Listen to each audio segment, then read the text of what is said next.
Yon. Oh, what's up?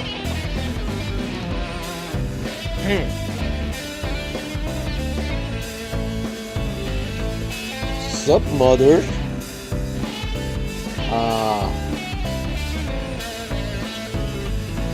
Look, tulog. Okay, so I was working. Actually, I'm still drawing. I'm working on something tonight, and hindi pa sana ako mag-i-stream kaso nakita ko itong magandang debate na sa YouTube, and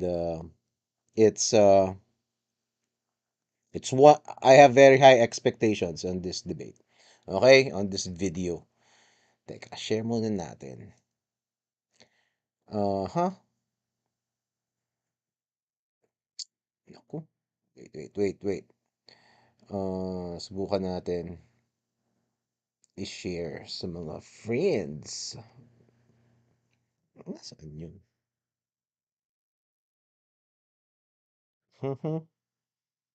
Habang naghihintay tayo. Teka, magpatugtog muna tayo. Okay.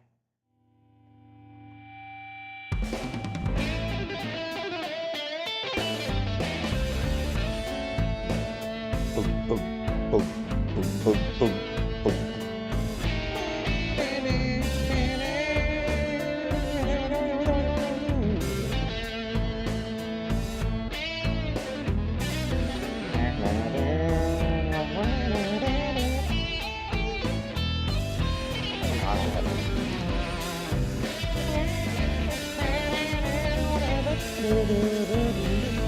Ramiro Mataro! Si Ramiro Mataro nag-gitara niyan.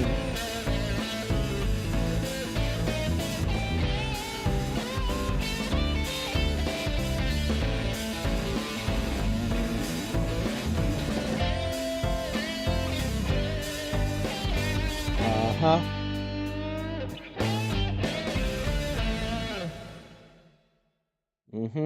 Teka. Asan ba yung mga ulol na yun? Pug, pug, pug, pug, pug, pug, pug, pak. Pug, pak, pug, pug, pug, pug, pak, pug, pug.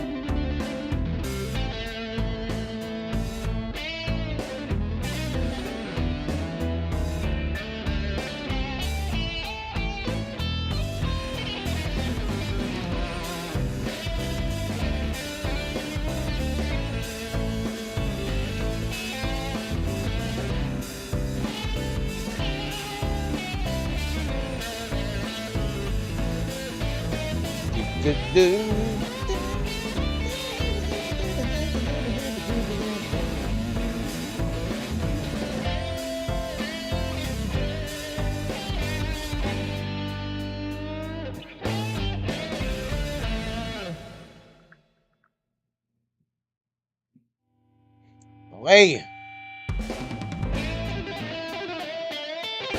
Gusto nang ma-share. Ang hirap palang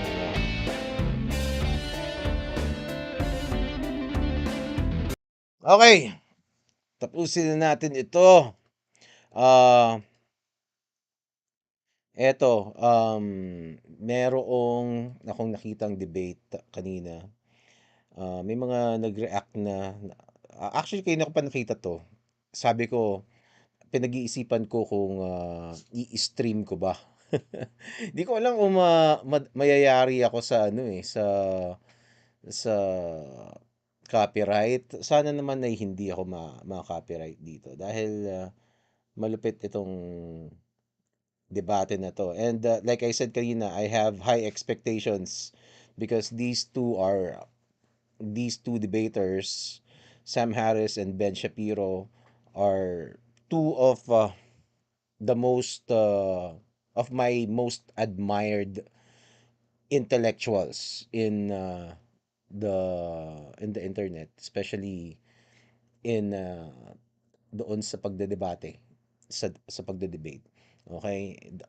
The way that they can clearly articulate the thoughts and complex ideas are really, kumbaga, yun yung mga parang top level. Kumbaga, kung ano yung pinakamalupit na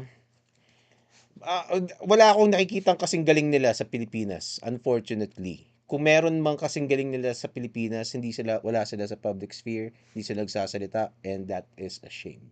Okay, sana meron tayong mga ganitong klaseng um, tawag dito, thought leaders, people who are not afraid to speak their minds and try their best and hone the skills to uh, explain and be exceptionally good in uh, in discussing and explaining um, complex ideas and issues about society, about basically everything, about politics and life, mga ganyan.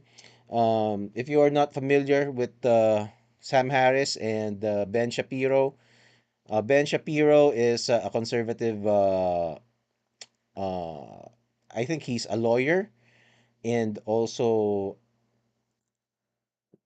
podcaster. Masyadong diminished kung ano kung podcaster, but let's use podcaster. Let's say pundit, okay? And he is tawag dito, one of the co-founders of the Daily Wire, which is a conservative outlet. While Sam Harris is an intellectual, a neuropsychologist, I think, and he has written several books. Actually, they both have uh, written books and teka, yun. And itong si Sam Harris, ano naman siya, liberal naman siya. So Democrat siya. I don't know if liberal, kung ganun yung i-describe niya yung sarili niya, but I think that would be fair. Uh, ano pa ba? Ano pa bang sasabihin ko? And again, they are both intellectual dark web people. Okay? So, dalawa sila sa mga OG intellectual dark web na talaga namang hinahangaan ko. 'Di ba? And again, ano ba? Ano pa bang sasabihin ko tungkol dito sa dalawang 'to? I suppose yun muna ang masasabi ko.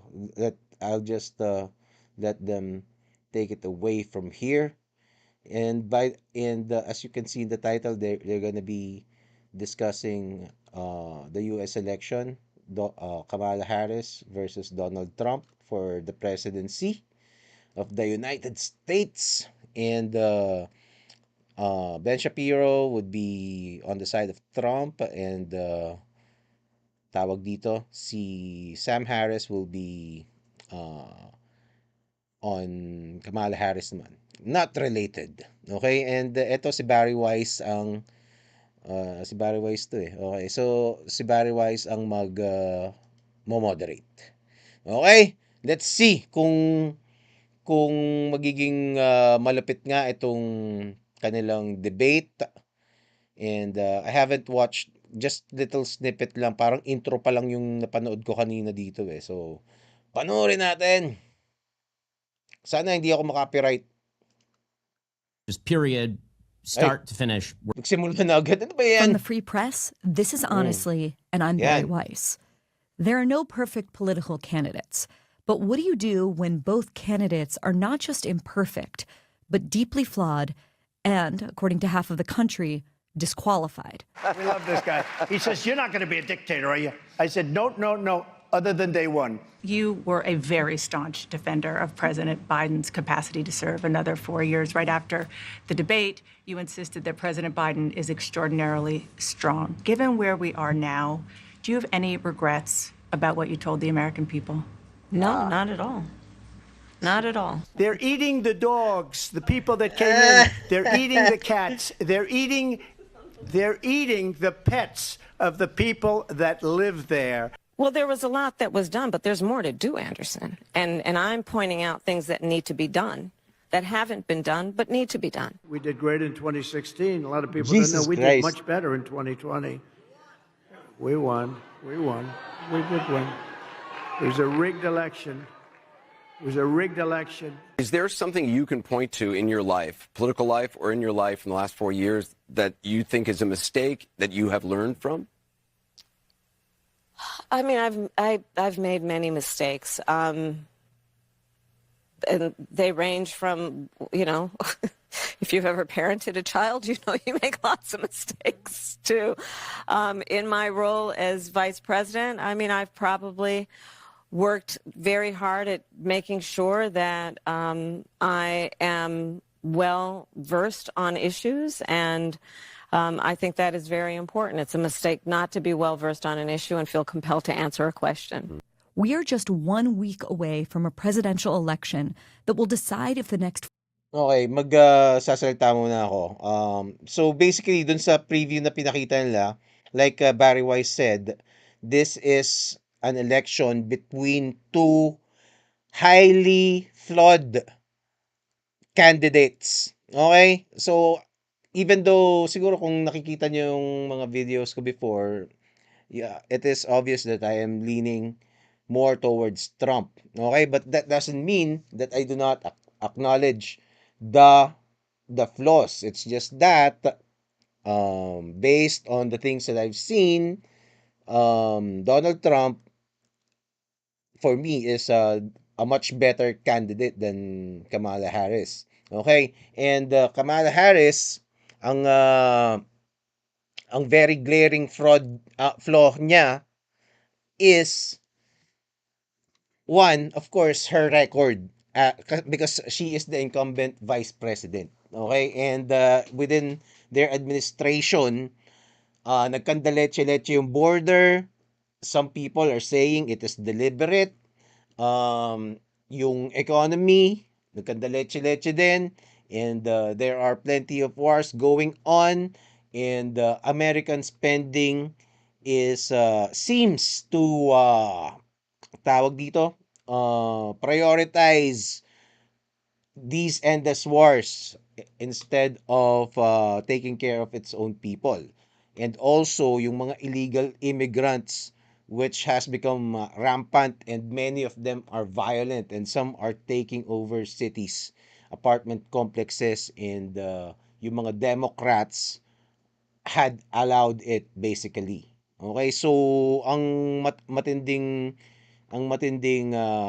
masasabi mo dito kay Kamala ay napaka-incompetent niya, 'di ba? At saka yung presidente niya ngayon ay ulianin na, 'di ba? And you don't really know who is really running America, 'di ba? Actually, yun naman ang ano because obviously America is still running even though the president is senile.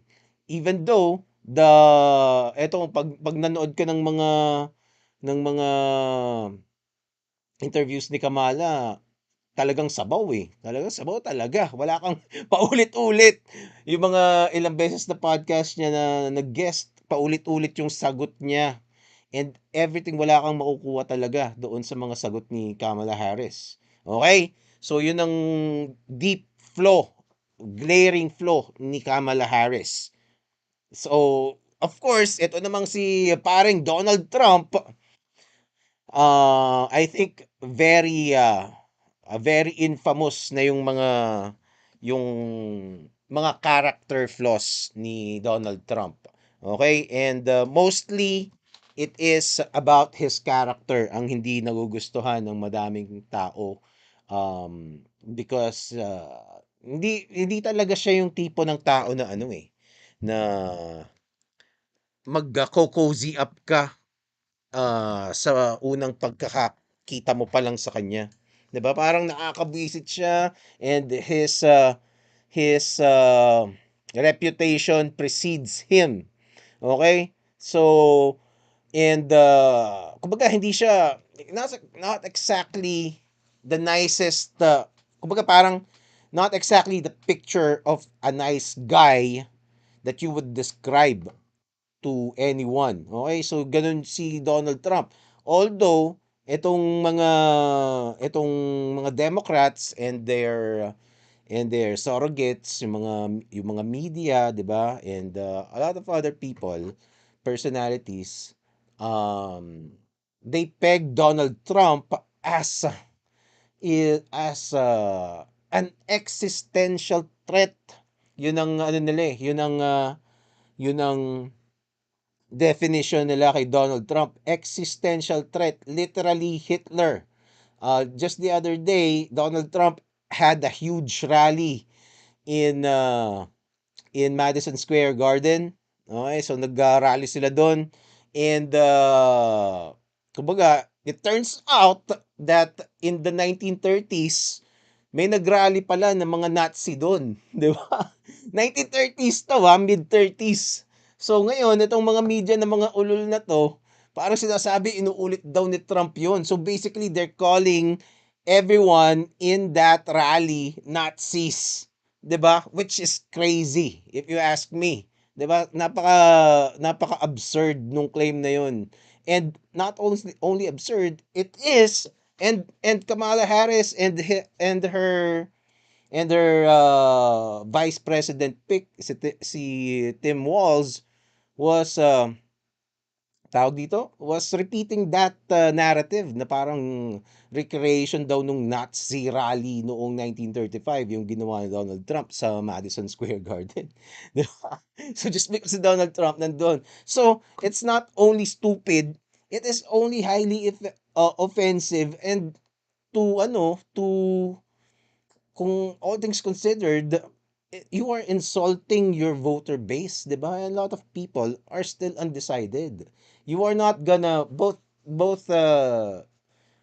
sides kasi had already have their passionate supporters eh. So kahit anong mangyari, hindi mo na mababago ang utak niya mga 'yan.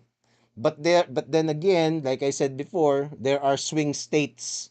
There are swing states. Ibig sabihin, may mga states sa kanila like Pennsylvania, like Michigan, ano sila, hindi pa sila decided. Kasi yung mga states like California, New York, almost decided na yan na Democrats ang mga ano yan. Although New York medyo tagilid daw ngayon, hindi natin alam. Sa Florida naman, Texas, ano naman yan, mostly matagal ng mga red yan, mga Republicans. Okay? So yung mga purple, 'di ba? Hindi siya red, hindi siya blue, purple siya. So pwede siyang kumbaga parang up for grabs for both candidates 'yun. So nandoon yung mga undecided voters. And 'yun ang pagtatalunan ngayon nitong mga tawag dito, nitong mga kandidato nito at saka yung Democrats and Republicans. Ito si Mang Jose, raised to 270. Iba, sa kanila kasi hindi lang popular vote, hindi lang yung paramihan lang bumoto katulad dito sa Pilipinas. Meron silang tinatawag na electoral college. Komplikado yun, wag na nating ipaliwanag, i-research nyo lang kung ano yung mga hayop kayo. Ituloy natin to. Okay, saka natin pag-usapan yung electoral college, maybe some other day. Pero ito, again, mag-opening statement lang siguro to si Barry Weiss, and then panoorin natin. So, isinet ko na yung premise lang. Medyo napatagal lang, okay? Ako ay drawing, tutuloy ko tong ginagawa ko habang nakikinig. Let's go! 4 years are helmed by Vice President Kamala Harris or former President Donald Trump.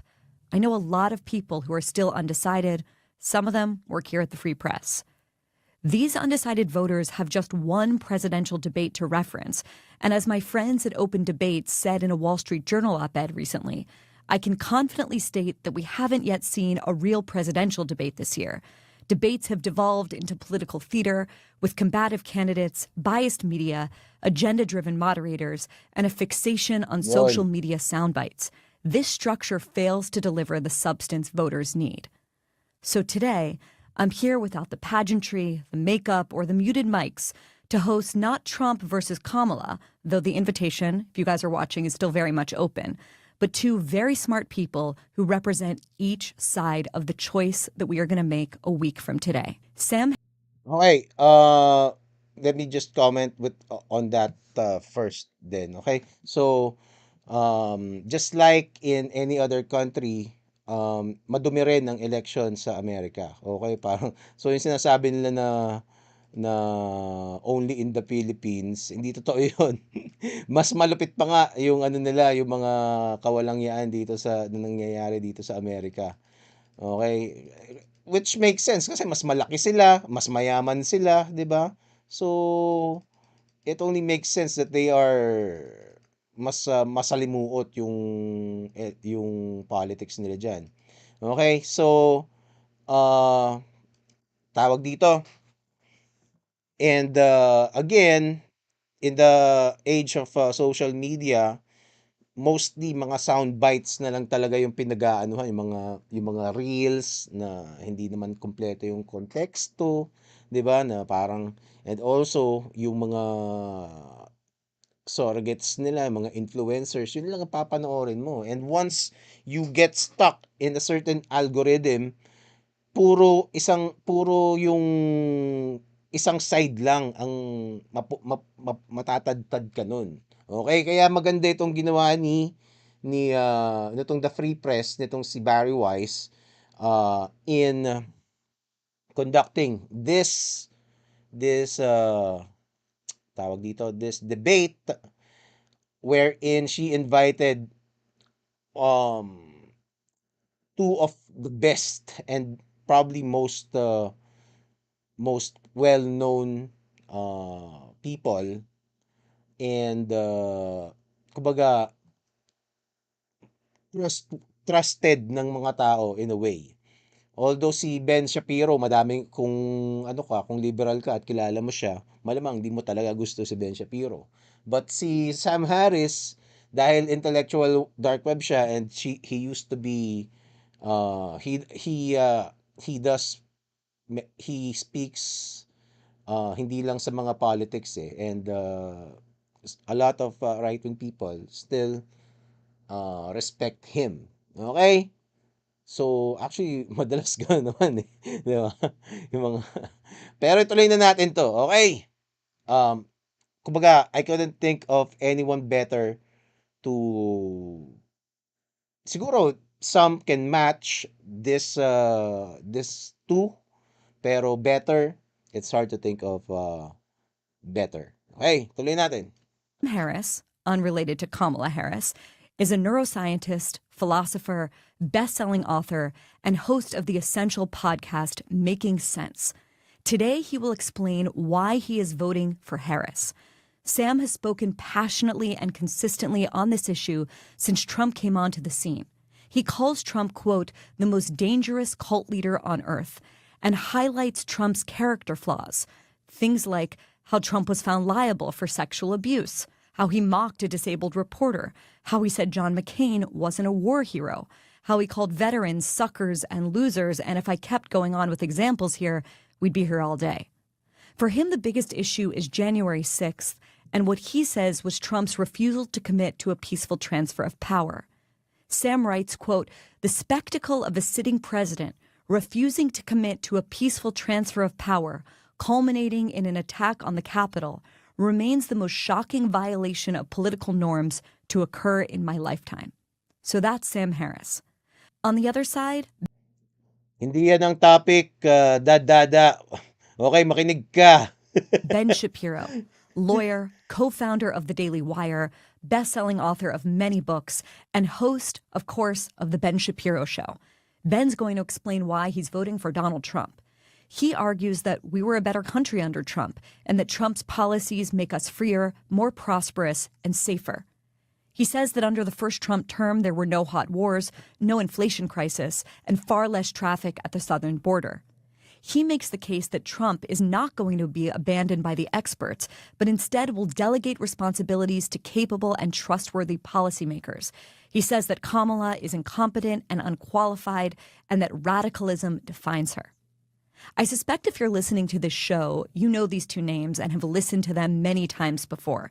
And I don't think it's an over-exaggeration to say that Ben and Sam are two of the smartest, most influential, and most insightful voices on the Damn American right. political scene today. Today, I ask Ben how he puts aside Trump's character, or at the very least, how he contends with it, his efforts to subvert an American election, and his lack of inhibitions, especially in a future administration where he could have far less guardrails.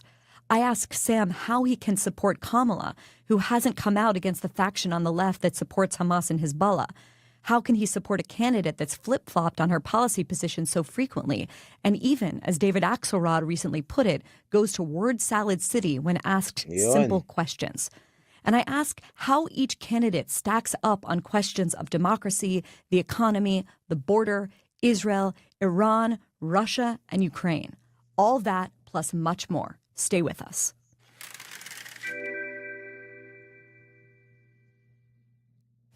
Sam Harris, Ben Shapiro, welcome to Honestly. Good to see you. Thank you. Great to be here. Great to see you both. By the way, I think Barry Weiss is I don't think she is a Trump supporter. Parang hindi ko alam, parang galit pa nga ata kay Trump to eh. But maybe I'm wrong.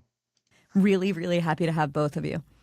I guess I want to start by setting the table with the most basic and fundamental question, which is giving each of you the opportunity to make your pitch to listeners, which is the question of who you're voting for and why. Sam, let's start with you. Well, I think it's no secret at this point that I'm not a fan of Donald Trump's. And I'm voting for Harris. I would, the truth is I would vote for almost anyone over Trump, right? So a lot of this conversation is going to be talking about why I think Trump has disqualified himself for the role of president. And, I'm happy to talk about Harris as well, but I mean, that really is the whole story for me. I mean, this is I would be voting against Trump with more or less anyone, because what I want really is normal politics, right? I mean, the fact that politics has taken up so much of our bandwidth of late, for 8 years, 9 years at this point, is a sign that something's wrong, right? And Trump is at the very center of that. So nothing I say in this conversation is going to come out of a feeling of my own partisanship. I happen to be registered as a Democrat, but I would vote for Mitt Romney at this point. I would campaign for Mitt Romney. I mean, a normal Republican would be absolutely fine with me. So most of what I have to say it really has nothing to do with policy, even. Trump has announced some policies that I would disagree with, and we can talk about those. But the real issue for me is that Trump is the most divisive political figure to appear in my lifetime. And, we should get into the reasons for that. But whatever you think of Trump, right, even if you think he's great, you really can't deny that he brings out the worst in us, right? He brings out the worst in both his friends and his enemies. And Bret Stephens wrote a piece on this recently. So more than anything, I just want this experience of continuous political emergency to end, right? I want that to be behind us.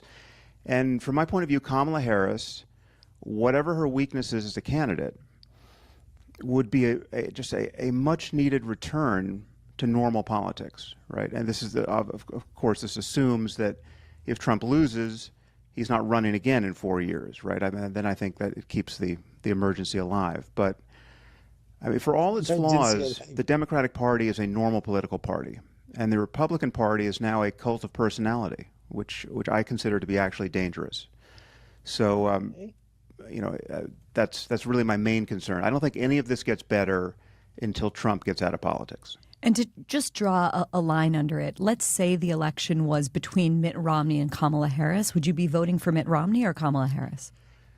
Well, honestly, at this point, I would probably vote for Romney, but that really should not give any indication of how fully I favor Harris over Trump. I mean, I'm all in for Harris. So basically, he is voting against Trump, not for Kamala. Okay? And hindi ko alam if this is gonna be if this is gonna be mentioned later, kasi di ko alam, this might be for Ben, this might be, ewan ko, baka sabihin din mamaya, pero just in case hindi, this might be considered as an ad hominem eh. Pero itong si Sam Harris had a podcast interview, and galit na galit siya kay Trump. Ayaw niya talaga kay Trump. Okay? Obviously, sinabi naman niya. And isa sa mga sinabi niya, he was asked about Hunter Biden's laptop eh. Kasi merong kontrobersya yung anak ni Joe Biden na mga dealings with China, ganyan, and madami siyang mga sex tapes. Nakuha niya yung laptop. Medyo ibang rabbit hole na naman yon. Iyan naman na lang. And it was nung lumabas yun, the media back in 2020, yung elections nila ng 2020, the media said it was Russian disinformation. 'Di ba? So, kumbaga parang Russia na naman yung inano nila. Russian disinformation yon, which it turns out some months later it was confirmed that it is really true na, totoo yung mga emails doon, totoo yung mga ano niya, totoo yung mga photos and videos doon. Okay, and etong dahil dun sa, kasi sinupress yun eh. Hindi yun nilabas sa, kumbaga sinupress ng Facebook, sinupress ng Twitter pa noon, hindi pa nabibili ni Elon Musk ang Twitter. Sinupress ng YouTube. If you talk about it, you get strike, 'di ba? Tapos hindi binabalita sa news other than Fox News ata. So talagang sinupress yun, yung balita na yun. And dahil ang claim nila it is because Russian disinformation daw yun. And by all accounts, it actually was election interference eh, yung decision na yun. Kasi later polls confirmed that kung nalaman daw ng mga ibang botante yung tungkol dun sa laptop na yun, they would not have voted for Biden back then. But of course, that's para sa akin, wala na yun eh. Pero kumbaga, interesting na part ng story lang. Eh, kasi actually, sa totoo lang, I follow US politics. I'm treating it like soap opera. Soap opera, tayo ko talaga dyan. Parang UFC, ano kayo mangyayari, di ba?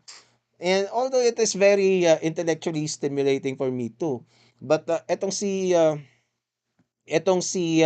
Sam Harris, sabi niya kahit na iboboto mo pa rin si Joe Biden, kahit mayroong Hunter Biden, ang sabi niya, kahit daw may mga madiskubre sila na na mga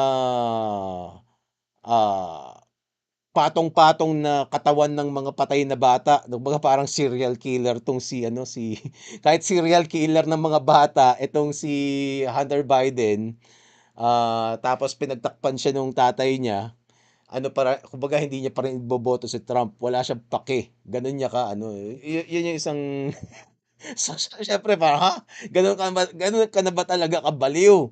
And that's how it sounded to a lot of people. Okay, so konteksto lang kung gaano niya ka hindi gusto si Trump. Right, I've given her money.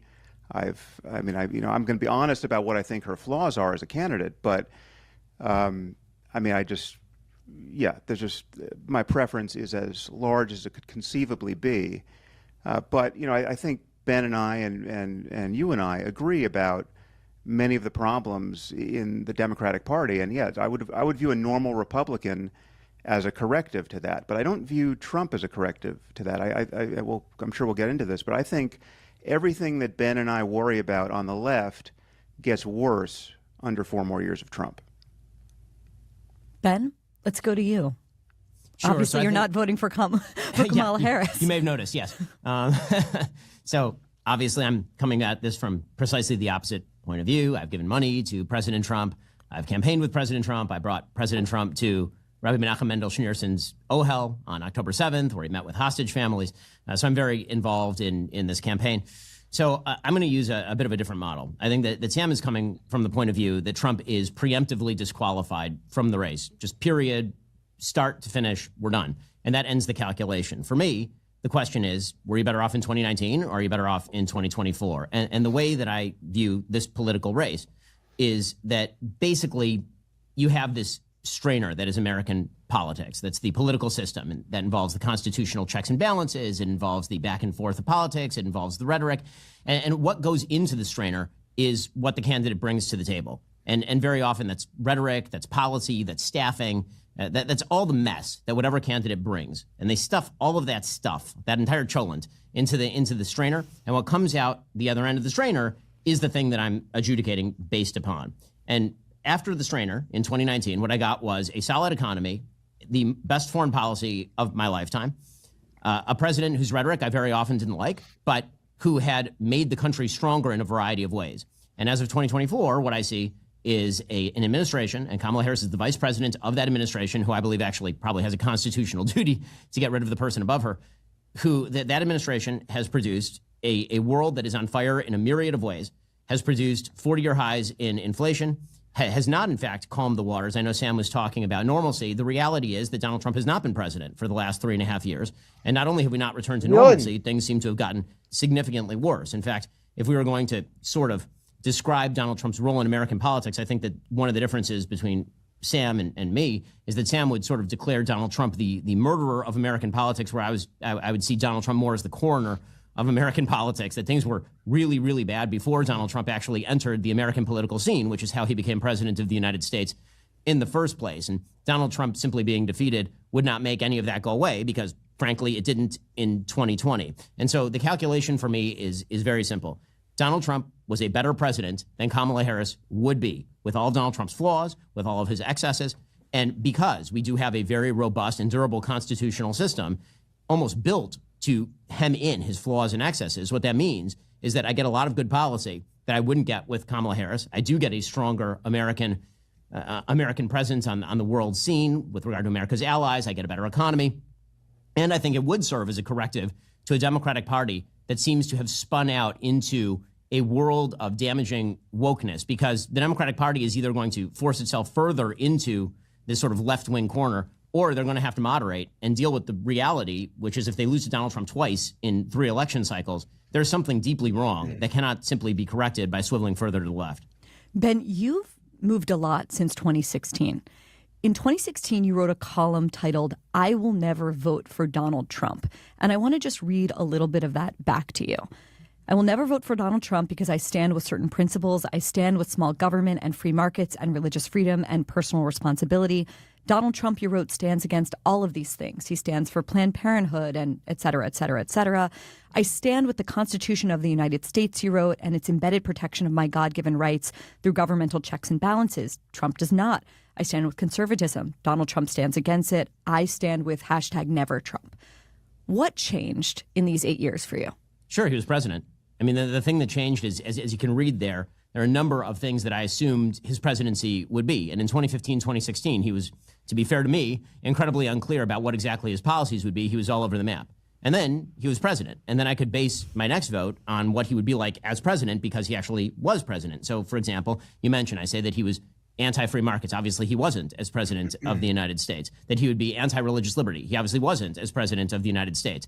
He appointed justices to the Supreme Court, who I generally thought were quite good, right? Which is something that I doubted in that column. And so all you could do is sort of base your forecast for the future on past performance. There was no past performance. There was just the stuff that he had said at that point in the campaign.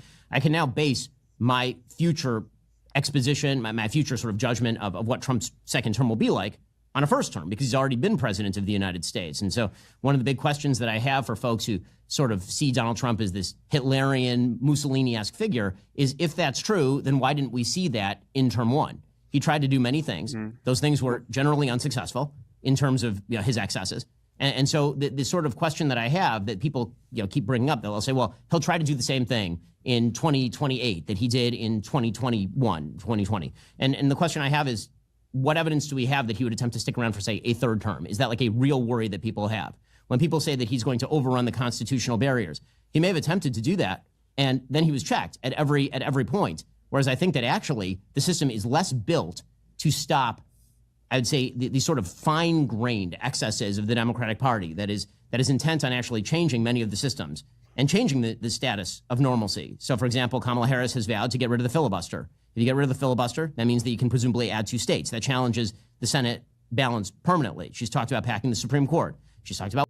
Hindi ko masyadong sure kung ano yung filibuster, pero parang ano yun eh, parang yung Senate hearing ata ang katumbas dito sa Pilipinas, yung mga Senate inquiry.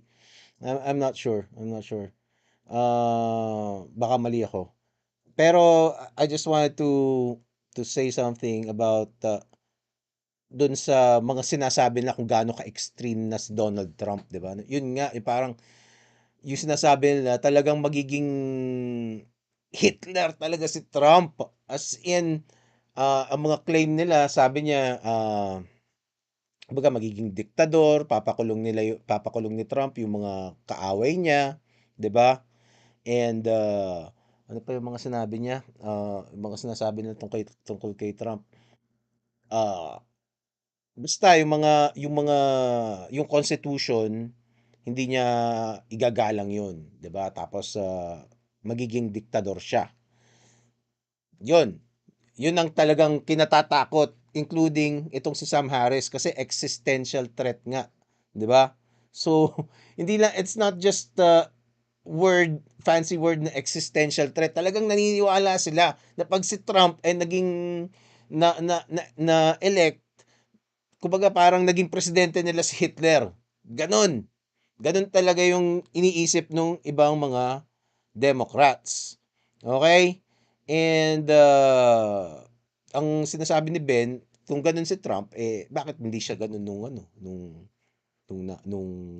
nakpo siya nung first term. And nung nagka-COVID, perfect opportunity sana 'yon na maging siya, 'di ba, diktador. Pero hindi naman nangyari. Yun. Okay, so tingnan natin kung anong sagot ni Sam Harris diyan. About wealth taxes. She's talked about passing into law certain federal legislation that she could do with 51 votes that Donald Trump has never talked about. In fact, if you look at sort of the spectrum of political opinion right now, Donald Trump positionally is closer to the middle on many of these issues than Kamala Harris is, which is one of the weirdnesses of this election. Sam, do you want to respond to that, especially to the question of Ben's point being that, if he was such a strong man, if he had such Hitlerian fascist tendencies, and Kamala Harris has called him a fascist, why didn't he do fascism in his first term? Well, as Ben said himself, he was checked by people around him, right? And the concern now is that he would have not General Milley and McRaven and McMaster and John Kelly and serious people like that. He'd have My Pillow guy and Mike Flynn and a rogues gallery of enablers and sycophants and loyalists, right? I mean, that really is the concern, and that's why I think Ben can't draw the lessons he's drawing from the first term and broadcast them onto the second, right? I mean, we know what Trump says he wants to do, and he wants to do crazy things like in turn something like 12 million illegal aliens in something like concentration camps and deport them, right? And if you picture what this would do to our society, it's just a moral abomination, right? I mean, just to take this narrow case, I mean, maybe we want to talk about immigration and the southern border, and about which I think Ben and I are going to largely agree. But I'm pretty sure I don't want to live in a country where millions of children who are American citizens, right, who have one or more parent who isn't a citizen, watch their parents get deported, right? If you just imagine what that would look like. Now, you might think, well, Trump's never going to do that, right? You're going to grade him on a curve, and you're going to take him seriously, but not literally, et cetera. But you could do the same thing with Kamala Harris. When Kamala Harris says she wants to do a wealth tax, we all know that she's not going to be able to do that. She's certainly not going to be able to do that if she doesn't have a House and a Senate and a Supreme Court, and she seems to be likely to have none of those things at this point if she wins. But no, so take her seriously, but not literally, right? I mean, there's a double standard here in the way partisans think about, partisans for Trump think about what he says and bracket everything he says as just political theater. But I want to come back to something you said to Ben. Just, I mean, you know, all of his words at this point on this topic could be used against him, right? And this change of heart, I think, is worth examining, because I think we lose sight of just how not normal Trump is as a candidate. I mean, I think, Ben, if I had told you 10 years ago that you would one day support a presidential candidate who bragged about owning a teen beauty pageant so that he could barge into the dressing room and ogle naked underage girls, right? I don't think you would believe me, right? Or if I had told you that you would support a candidate who, as president, had been denounced by almost every four-star general who worked under him as a dangerous moron, right? I don't think you would believe me. Or a president who had inspired an assault on our Capitol, directly inspired it. I mean, as much as you want to parse what he might have said in that initial speech, there's no question he called everyone to D.C. and inspired what amounted to be a riot on the Capitol. And he inspired this. I mean, we had people wearing Camp Auschwitz T-shirts and flying a Confederate flag, smearing shit on the walls that Abraham Lincoln built, right? That's what happened on January 6th. And if I told you that you would support this guy and still support him, a guy who has honored these people, right, who stood by as they were calling for the hanging of his vice president, he just stood by tweeting narcissistic bullshit, and he would later record a song with some of the worst offenders, right? There's 20 of them in prison singing on jailhouse telephones. He recorded his own track on this song, and he plays it at his rallies, right? If I told you you would support such a person, you, Ben, right, you with your commitment to morality, right, and religious principles and public probity and ethics, I don't think you would believe me. But that's where we are, right? That's how fully Trump has distorted our politics. So a couple things. So there are a couple of arguments. There's one you made early, and then you sort of morphed it into the second argument about character, which I'll get to in a moment. So there was the first argument, which was, you know, you're taking Trump seriously but not literally. Why can't we do the same with Kamala? So let's do that. Let's take her seriously but not literally when it comes to many of her policy prescriptions. Well, seriously but not literally for Trump on immigration, looks like he's not going to deport 12 million people by caging up entire families in concentration camps. It looks like term number one, in which he puts back in place, for example, Remain in Mexico, in which he has a proper interpretation of what asylum law looks like, in which we properly allocate resources for Border Patrol. I've been down to the border. They're completely misallocated under the Biden administration, as Border Patrol itself will tell you. And then you look at the status quo that Kamala Harris has presented, which was effectively for 3.5 years an open border. And so that would be taking them seriously, but not literally. We look at the records, not just what they say, which was sort of my original model, is look at what they do, not just what they say. Then there is the sort of characterological argument that you're making about Donald Trump. And again, I think that the same could be true in reverse. If I had told you, Sam Harris, a few years ago, that you'd be supporting a candidate who says that men can be women, for example, or a candidate who has openly campaigned with, say, Mark Ruffalo, who has compared Israel to the Nazi state, or that you would be supporting a candidate whose first action in office, apparently, according to the New York Times about 3 days ago, was to examine intelligence reports for gendered language with regard to America's foreign adversaries who are female. You'd be surprised, too. I guess all this is to say that we've entered a magically different world, for better or for worse. I think in many ways for worse, and I think you'd probably agree on that. But that world exists. And so now you're faced with a binary choice between candidates, and that binary choice cannot be avoided. I mean, the question, I guess, on a characterological, on a level for Sam, I think, is you obviously believe that Donald Trump is not just a threat to the presidency, he's a threat to the republic, a grave and abiding threat to the very future of the republic, which means what means would be moral to stop him? So, to offer a couple of examples, there have been a couple assassination attempts on President Trump. Let's assume that Trump wins the election. Would assassination, if we are that afraid that he is going to be Hitlerian, then be an appropriate response? Or, less provocatively, would it be an appropriate response for Kamala Harris, who would be the presiding officer in the Senate, she's the vice president of the United States, to refuse to certify the election if Donald Trump were to win? Because obviously, if he's this grave and abiding a threat, so outside the norm of our politics, so far outside the possibility of a real normal politics that it can't be fixed, would she be right to do that, for example? Sam? So that's a question for me on that final point. Yep. No, I mean, first of all, you can flip that around. If you think Trump's attempt to hold on to power in 2020, if you think all of this business about pressuring Pence not to certify the election was in any way legitimate and is any way not disqualifying for him to run for a second term, well, then... Well, legitimate is not disqualifying. Those are not quite the same thing. I think it was illegitimate and not disqualifying. But well, it's gradations of the same problem. But I mean, anyone who supported that on any level, as his running mate J.D. Vance claims to, should support Kamala Harris doing the same thing. I know the law has changed in the interim, happily, but you should support that kind of behavior now that Kamala Harris and Biden are in power and overseeing this election. And of course, I would never support such a thing. You've asked me essentially whether I think Trump is Orange Hitler, right? And I never have, and I've never taken those concerns entirely seriously. But I would point out that the leading scholars of fascism at this point, I mean, people like Robert Paxton, use the term in application to Trump, and it's not an empty epithet. So, ganun ang tingin mo kay Trump, pero hindi ka naniniwala doon sa pagiging Hitler niya. So, anong problema talaga ni Trump? Right, it's not the same. Diba yun nga kinakatakot niya? Diba? Kaya nga siya existential threat. Saying that Trump is the next Hitler figure or the next Putin figure, right? I think the difference is that Trump is not ideological.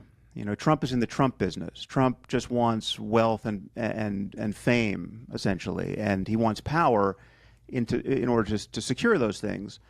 But I think there are very few people who think he wants to create the 1,000-year Reich. I mean, he wants to build condos and play golf. Right? I mean, we're talking about a game show host, right, who got marketed for 12 years on television as a brilliant businessman, and half the country bought it, right? A quarter of the country has rallied to him like he's the Messiah, and another quarter is willing just to look the other way as he desecrates the most basic norms of our democracy. And the most important one, which he's desecrated, is not committing to a peaceful transfer of power. I mean, that is, from my point of view, the only thing you need to know about him to decide your vote in this election is that as a sitting president, he did not commit and would not commit and still hasn't committed, frankly, to a peaceful transfer of power. And we didn't have a peaceful transfer of power, right? And so that is, I mean, just again, to default to sane conservative Republican or erstwhile Republican principles, Ronald Reagan singled this feature of our democracy out as the key feature. I mean, it is the thing that made us the shining city on the hill, to use his terms. I mean, the thing that people living in shithole countries, to use Trump's terms, envy in us is this peaceful transfer of power. It is a political miracle. And Trump's campaign, his continued status in the Republican Party as their frontrunner, is just a continuous desecration of that principle. And so from my point of view, everything hinges on that. And no, I don't think assassination attempts are the right remedy for that. Voting against him is the right remedy for that. And the reason why things didn't normalize over the last 4 years is not because Joe Biden was so woke, or Kamala Harris is now a woke Manchurian candidate who will govern like a blue-haired activist from Barnard. No, it's that Trump is still in our politics, and we don't have a normal conservative party. I mean, this again to come back to things that you and I agree about. You and I could spend 2 hours here running down the far left and agreeing about just how bizarre the identitarian moral panic has been on the far left. But the problem with Trump and Trumpism is that it seems to justify all of that, right? It adds fuel to all of that, and the reason why the panic is justified, frankly, and again, it extends to Trump's former allies, right? It extends to his former running mate, Mike Pence. I mean, Mike Pence has said that the American people deserve to know that Donald Trump asked me to be loyal to him, to put my loyalty to him over my loyalty to the Constitution, right? That is political plutonium, right? And we should and the Republican Party should recognize it as such. But what we have in the Republican Party is, as I said, a cult of personality and a loyalty test. And you have people like J.D. Vance and even Elon Musk bending the knee in this loyalty test in the most abject way, asserting that they believe the big lie that he really won or might have won the 2020 election. And this is not, it's just not normal, and it's not compatible with the norms of our democracy. And the sooner we wake up from this bad dream, the better.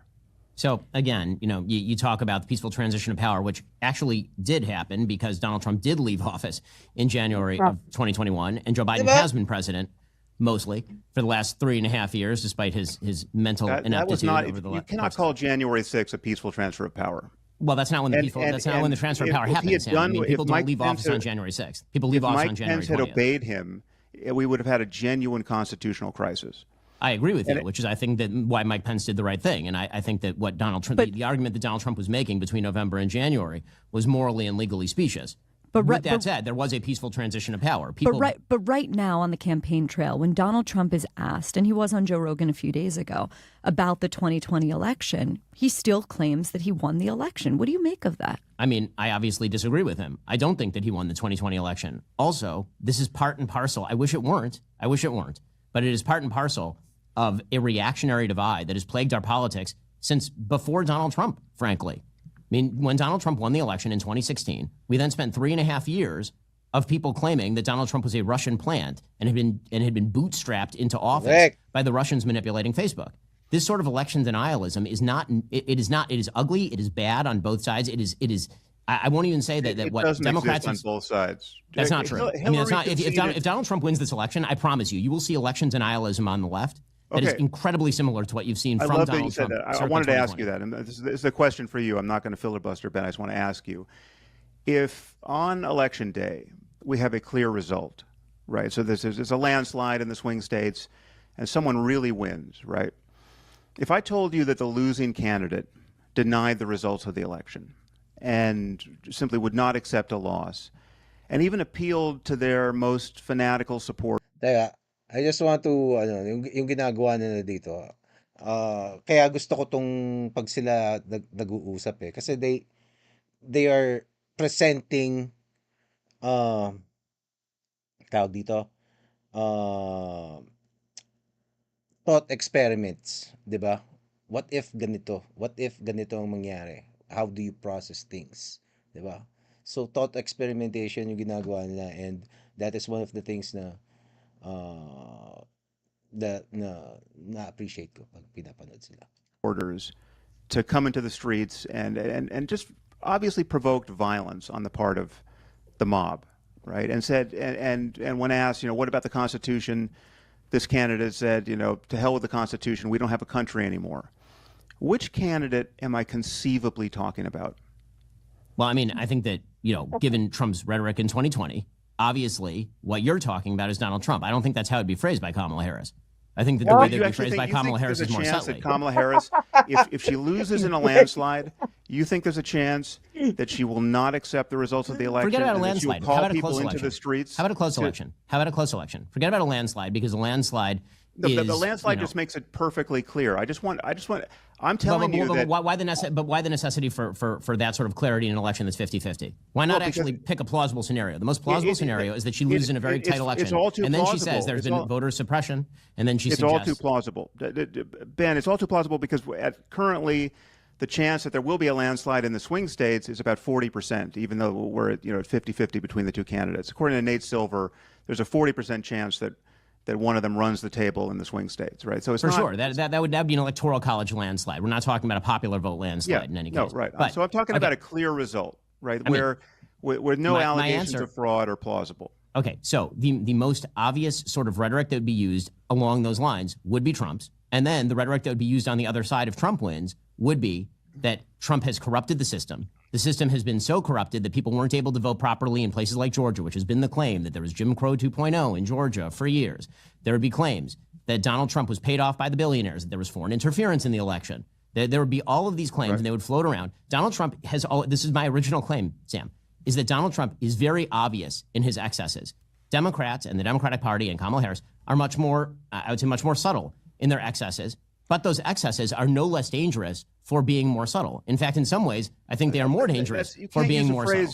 Ben, you can't use a phrase like no less dangerous. Hillary Clinton conceded in 24 hours. That is less dangerous than this continuous provocation. Sam, I just disagree with you. I disagree with you. I think that the attempt by members of the media, by Hillary Clinton, who herself said that Donald Trump was illegitimately elected based on Russian interference in the 2016 election, was highly damaging. How long did she say that for? How long did she say that for? Does she still say that? I mean, she will. Yes, actually, she will still claim openly that there was manipulation that took place during the. That is true. That there was manipulation during the 2016 election. She says the sane thing to say is that there is continuous foreign interference in our elections, right? But that's always been the case. That's the double standard, Sam. Now you're proposing a double standard. When Hillary says it, it's totally subtle and fine. And when Trump says it in the most obvious, foolish way, then it's totally different. Ben, Sam, go ahead. You're just missing the relevant details here. Almost everyone thinks that there is continuous foreign interference in our elections. Very few people at this point think that it has been decisive and that it was decisive in 2016. I mean, the problem in 2016, it was a much bigger problem, that the internal division was real, and that whatever Russia tried to do on Facebook was amplifying very real divisions that exist in our society, which we should worry about. But I'm not in contact with any Democrats, and I talked to a lot of them at this point, who have burned any fuel over even weeks, much less months or years, worrying that Trump's first term was totally illegitimate because the election was hacked, and I mean what really happened. I mean there were things that seemed decisive that one could regret, like Comey opening the email investigation 10 days before the election, and that functioning effectively as a kind of October surprise, right? I mean, nothing came of it, but it seemed decisive in terms of her poll results in those last weeks. But I mean, her loss was overdetermined, and most sane Democrats recognize that. What you do not have in the Democratic Party is a cult of personality around anyone and a series of loyalty tests. I mean, again, we're so far from the actual ground truth here. I mean, the ground truth is that we know at this point that there were Republicans in Congress, right, who would have voted to impeach Trump after January 6th, but they didn't because they were afraid for their lives. They were afraid that someone in the MAGA cult would come and kill them or members of their families, right? We know this from Mitt Romney, and we know it from Liz Cheney, too. This is not normal, and it's not happening on the Democratic side. Right? This is a descent into, if you don't like the term fascism, something very much like fascism. I mean, I would say that this is fascism punching a gaping hole in our democracy, and it is the effect of Trump's demagoguery. So, Sam, politics. You're saying fascism is punching a gaping hole in our democracy, and this is solely due to Trump, and yet you also say that you would not support Kamala Harris if she, for example, stopped the certification of the election. And so my question remains, if Trump is such a grave threat to democracy, then why aren't you treating it that way? Voting isn't enough. I don't treat Kamala Harris as that sort of threat to democracy. I think that Kamala Harris is a threat to many of the institutions. I'm not going to burn down the village. I'm not going to burn down the democracy in order to save it, right? So I'm not in favor of political. But your argument is that it's ending under Trump. But your argument is that it's ending under Trump. I can well imagine that our institutions are strong enough to weather a second Trump term, right? I don't think we're going to be. It's not going to be the Third Reich, and again, I don't think he has those kinds of aspirations, because he's such a small figure in the end, right? He's not a man of ideas on any level, right? So as far as I can tell, he believes almost nothing. But the crucial problem for me is that he doesn't seem to recognize that we have an interest in the maintenance of world order, right? I mean, he's a completely transactional figure. He cares about his relationships, right? I mean, and I think he probably cares about his relationships to foreign leaders to a degree that could border on treason in certain circumstances. But I mean, it's just insane that we had a president in him who said he trusts Putin more than our own intelligence agencies, right? And then he shared top secret information with with Kremlin officials in the White House because he just couldn't keep his mouth shut. I mean, he was literally just gossiping about intelligence secrets related to ISIS. And the Israeli intelligence went crazy over this, right? I mean, he's not a serious figure. Well, can I respond to that one? Yes, and then I'll jump in. Because this one's actually kind of fascinating. So now we've shifted sort of topics into foreign policy and maintenance of world order and vision of the world. And this is the part where it seems rather incredible to me to support Kamala Harris as somebody who has a vision of a functional world order.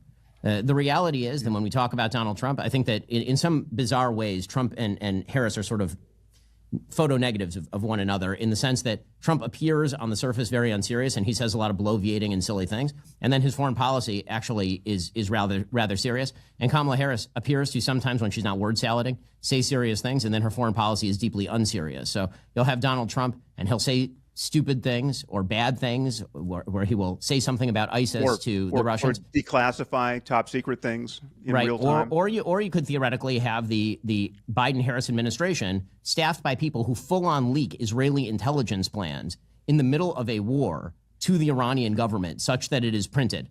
You may have such an intelligence crisis, in fact, that the Israeli government stops sharing intelligence with the United States specifically because every time they do, it seems to be leaked to the front pages of the New York Times. You could have a foreign policy that is so deeply in hock to America's enemies that in the middle of an existential war in which Israel, for example, is fighting 7 different border wars from 7 different sources, you have the Biden-Harris administration slow-walking aid, threatening a cutoff in aid for supposedly humanitarian reasons, all while Kamala Harris seems signally unable to, for example, have a Sister Soldier moment with pro-Hamas supporters in her own party. Right? And then I'm supposed to feel that Donald Trump is the threat to world order. And the reality is that Ukraine was invaded under Kamala Harris and Joe Biden. It was not invaded under Donald Trump. Donald Trump, here's the thing about foreign policy that's really funny. Foreign policy is widely perceived as a game of nuance and complexity, when in reality, foreign policy is not all that complex and not all that nuanced. Very often it amounts to, if you cross this line, I'll punch you in the face, or I'll support people who do. And that actually is something that Donald Trump understood quite well, which is why he was able to achieve the best record in the Middle East of any president of my lifetime, while the pseudo-sophistication of the Biden-Harris administration has achieved the most massive conflagration in the Middle East in my lifetime. Okay, well then I'll ask you a not nuanced. Wait. Comment ko lang na isang napansin ko lang, when they debate, they don't get fixated on details, na parang hindi lahat ng maliliit na bagay. I'm sure may mga sinabi si Sam Harris doon na accusations na tingin ni Ben hindi naman talaga nangyari. Pero hindi na siya para hindi nangyari yan. Tapos doon sila mag-spend ng ilang oras, 'di ba? 'Di ba?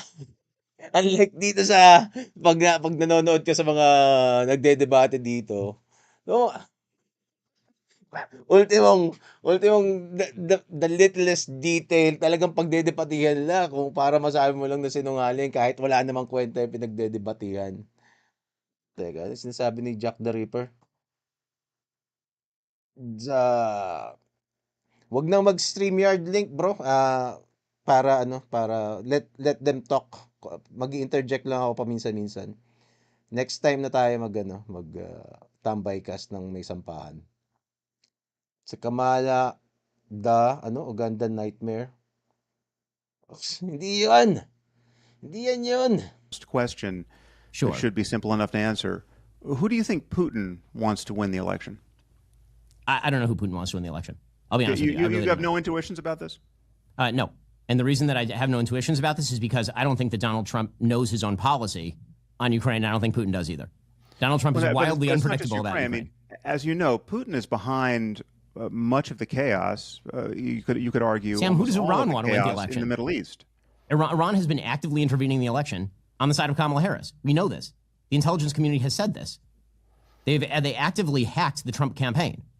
Okay, I want to get deeper into foreign policy in a second, but I want to stay on the character question for a few more. Yan.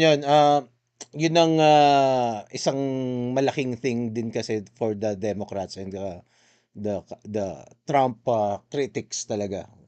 o Trump haters, 'di ba? Na talagang si Trump daw ay bata ni Putin, 'di ba? Which for me, following Donald Trump, it's very hard to believe, 'di ba? As somebody na kasing yabang ni Donald Trump, magpapaano kayo, 'di ba?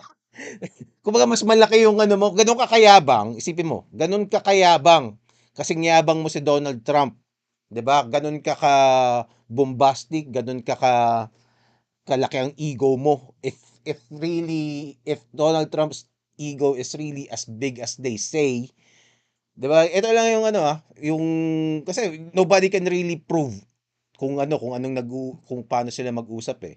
I'm just judging based on how I see Donald Trump. Isipin mo, ganun ka kayabang. Ikaw ang pinakamayabang na tao sa buong mundo. Tapos, mas malaki yung military mo. 'Di ba? Kumbaga parang tapos ibo-boss around ka ni Putin, 'di ba? It doesn't make sense. Mas 'di ba sana kung ano lang, kung parang Pilipinas lang na presidente si Donald Trump, eh mas malaki yung military niya eh, mas mayaman sila. Bakit siya ano ni Putin? Paano siya ibubuli nun, 'di ba? Explain that to me. Beats. The word that's come up in this conversation a few times, fascism or Nazism, it's in the air this election on both sides. There was a Trump rally at Madison Square Garden yesterday, and you had the spectacle of MSNBC literally playing clips, I'm not exaggerating, from the Nazi rally that happened at Madison Square Garden in 1939, saying that there was a direct line between the two things. Well, I'm happy to start or follow Ben, whatever you want. Yeah, Sam, go ahead. Well, I mean, the first thing to point out is that I think we're now up to 40 of the 44 of Trump's senior-most appointees, I mean, mostly cabinet members, Republicans who worked for him, who saw what he was like behind the scenes. 40 of 44 don't support him, right? We're talking about people like Milley and McMaster and McRaven. Those are just the M's, right? John Kelly. These are generals who had to deal with it. What was that?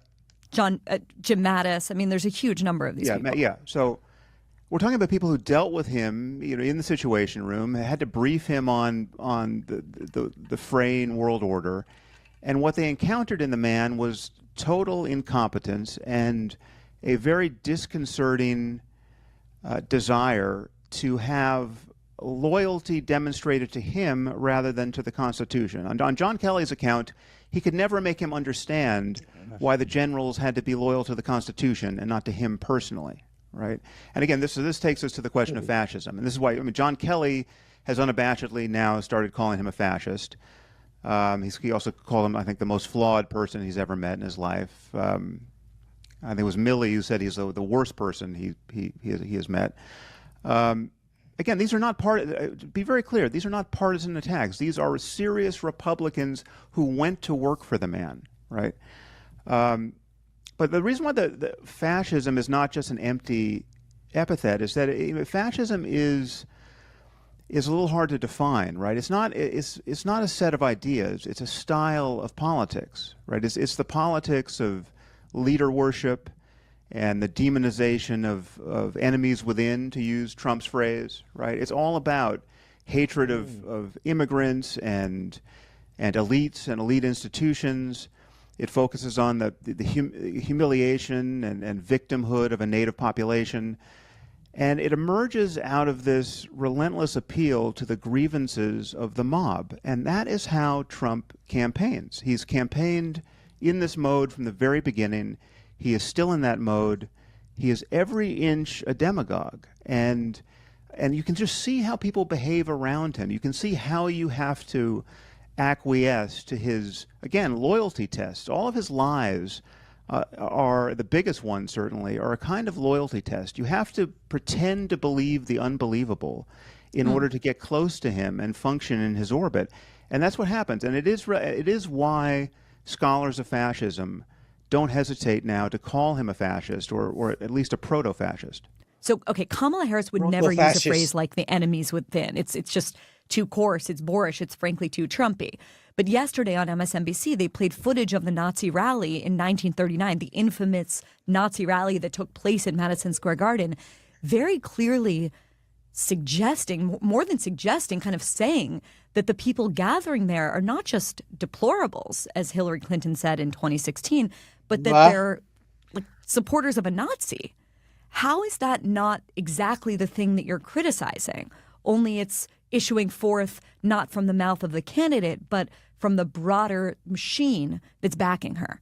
Yun! Well, I mean, it's just another. I didn't see the broadcast or the quote that you're referencing, but I mean, the way that lands for me is that is just a way of whinging and worrying about this very phenomenon we're discussing. I mean, just how not normal it is to see this expression of politics in America.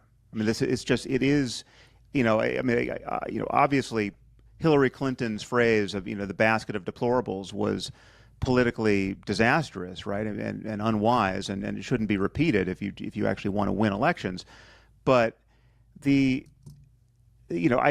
should never have been read, given the context of her other remarks about the American people. It shouldn't be read as demonizing half the country in the way that Trump regularly demonizes people in this country. I mean, he's talked about using the military against not just protesters, like in the BLM protests, who he thought should be shot in the leg.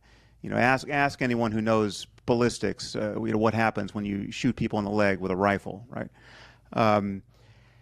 He's talked about using force, military force if need be, against his political enemies, right? That's something that you will never hear Kamala Harris or any other normal Democrat or Republican say.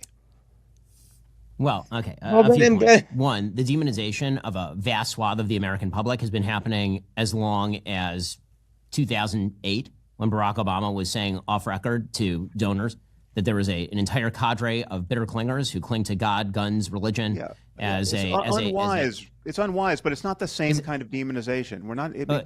How about Tim Walz literally saying over the weekend that the people who are attending this rally at Madison Square Garden, which featured a multiracial cast, many of whom were extraordinarily pro-Israel, giant Israeli banners hanging from the rafters at some points, calling them Nazis? How about Joe Biden speaking at Independence Hall and declaring that everybody who was ultra MAGA was effectively a traitor to the country and was undermining the Constitution of the United States without making any serious distinction between ultra MAGA and Republican, other than to say there were some good Republicans, those were the ones who agreed with him? This sort of rhetoric has not been on just one side for quite a long time, to say the very least. And when we talk about the grievance politics has long run the gamut in American politics, unfortunately, and going all the way back to, on a class basis, John Edwards and the Two Americas speeches he was making in 2004. So it sort of depends on how you're defining all of this. And none of that is to make light of the sort of rhetoric that's being used in these campaigns. I think one of the most disastrous things, actually, is the ratcheting up of the political rhetoric on both sides, to the point where you have people on both sides saying things like, we're going to be in a civil war soon, we're going to be fighting each other, which is, of course, not true. But that sort of rhetoric is not coming from nowhere. And unfortunately, I think that one of the tendencies when people look at Trump is to pretend, again, that politics sort of sprang into existence when Trump came on the scene in 2015, 2016, rather than seeing him as a reaction to a pre-existing politics that existed in America. Again, if we want to get into the sort of origins of where we think the country started to break down, a lot of people on the left will put it on Trump in 2015, 2016. I would say that actually the campaign that broke the country was 2012, when you had a less popular incumbent who had run as a great unifier in 2008 and as a racial unifier in 2008, run in 2012 on a very left-wing agenda in which he essentially tried to cobble together a coalition of the dispossessed in sort of the phraseology of people like Roy Teixeira and single white women in order to win an election. And I think that sort of broke the way that politics was done in the country in a unique way. I think Barack Obama has escaped a lot of culpability for the breakdown in our politics, especially because typically whoever becomes the president is a reaction to whoever was last the president. But again, putting all of that aside, this kind of one-sided notion that the people being demonized are all enemies of Trump, as opposed to Trump supporters, is to miss the point, which is that an enormous number of Trump supporters have absolutely been demonized by the media, by the left, by entire industries, where if you said for many years that you were voting for Trump in many industries in the United States, you literally could not get a job. This has been a serious problem in, for example, Hollywood. The kind of notion that it is Trump in his singularity as fascist that is the problem here, ignores, I think, the underlying problems. And again, I think is also happens to be a misdefinition of fascism. Sam, you describe fascism as sort of a manner of speaking, sort of like populism is sort of a mode. I don't think that's actually true. I think that fascism has to be filled with a vision of what American government is and ought to be. And you can make the claim that Trump wants to centralize power in his singular personage, which, may be a thing that he aspires to. That also happens to be a thing that every Democrat president of the last 20 years has aspired to. I mean, Joe Biden has used executive powers in ways that dwarf what Donald Trump attempted to do with executive power. And again, this is one of the places where I have a very large-scale problem with sort of the, let's take Trump's rhetoric seriously when he says a dumb thing to John Kelly, and he admittedly says many dumb things. But when Joe Biden attempts to, for example, defy the Supreme Court to alleviate student loan debt, or when he attempts to use OSHA to cram down a vaccine mandate on 80 million Americans, or when Joe Biden, or when Kamala Harris puts out campaign proposals that she's going to literally just pay people who are black business owners or Latino business owners $20,000 a pop and then relieve the loan debt, which is totally unconstitutional. When she says those sorts of things and attempts to pursue them, then that is supposed to be taken as sort of rote, normal, how American politics works. The thing about Trump that's not normal is how he talks. The thing that is normal about Donald Trump is actually what his administration looked like, which is why I keep coming back to, what was your life like in 2019? But was Ben, it better in 2019 or 2024? But put aside John Kelly, put aside the Atlantic piece for a second. Wait. No. Hindi, sabihin ko lang yung a little bit of context kasi like I said kanina, may yung mga details minsan di na nila kino-contest. Yung John Kelly, that is a general, okay? General yun ni Trump. And that guy was fired. Kumbaga tinanggal niya, sinisanti ni Trump. And ito kasi yung thing. Actually parang nabanggit ni Trump yan doon sa podcast ni Joe Rogan. Okay? And itong nung kinuwento ni Trump yung pumunta siya sa Iraq ba 'yon? Sa Iraq to to learn kung paano tatalunin ng ISIS. Okay? Kasi Donald Trump was able to beat ISIS in just a few weeks. Okay? Parang 5 weeks lang ata. Pero ang sinabi sa kanya nung nandun siya sa White House nitong mga people like John Kelly na ito, yung mga sinasabi kanina, sina Milley, 'di ba? Yung mga yon sinasabi nila 5 years daw bago matalo yung ISIS. It will take them 5 years. Ito yung mga White House generals Yan yung mga generals na kasama, I would suspect nakasama doon sa military-industrial complex. Sila yung nagpapahaba ng mga gera na yan. And just because they are Republicans, that doesn't mean that they are not members of the establishment, yung parang deep state nila, yung parang mga tao na nagbibigay ng mga basta nag-aayos ng status quo nila when it comes to wars, when it comes to donors, ganyan. Okay? Kita mo kasi nung pumunta siya doon sa Iraq mismo, nakausap niya yung mga general na nandun. 'Di ba? At sila yung nagsabi nila kay Trump na 5 weeks lang tapos na yan. Pero ang tanong ni Trump, bakit hindi natatapos within 5 weeks? Kasi yung mga sa Washington, ang sinasabi nila, hindi pwede. Kumbaga ang daming balakid. So, ano yung ibig sabihin nun? 'Di ba? For me, of course hindi nila aminin 'yan eh. So you just have to put 2 and 2 together as a thinking person. 'Di ba? So ibig sabihin, makakasabwat ng mga yon, malamang sa malamang. Kaya siya tinanggal ni Trump and now they're telling these people sa media, actually hindi mo pa nga kasi hearsay lang yun eh, 'di ba? Wala naman siyang recording o video ni Trump na sinabi yun. Kumbaga the media just repeated it with no evidence to support, 'di ba? Which is kasama nga sila doon sa another supporting evidence na kasama yung media sa dito sa establishment na ito. 'Di ba? So, noong pumunta si Trump mismo doon sa base sa Iraq, yun nga, natalo nila in 5 weeks or so. Basta wala pang isang taon yun. 'Di ba? Sobrang haba nga isang taon eh. Basta sobrang weeks lang. So, that's it. 'Di ba? So ngayon itong mga galit na mga bataan ng industrial complex, military industrial complex, galit sila kay Trump at sinasabi nila 'yon. Okay, tuloy natin. Look at the list of names of people who I know that you respect. Jim Mattis, H.R. McMaster, Will Hurt, John Bolton. We could go down. It's a list of like 100 people. Do they all have Trump derangement syndrome?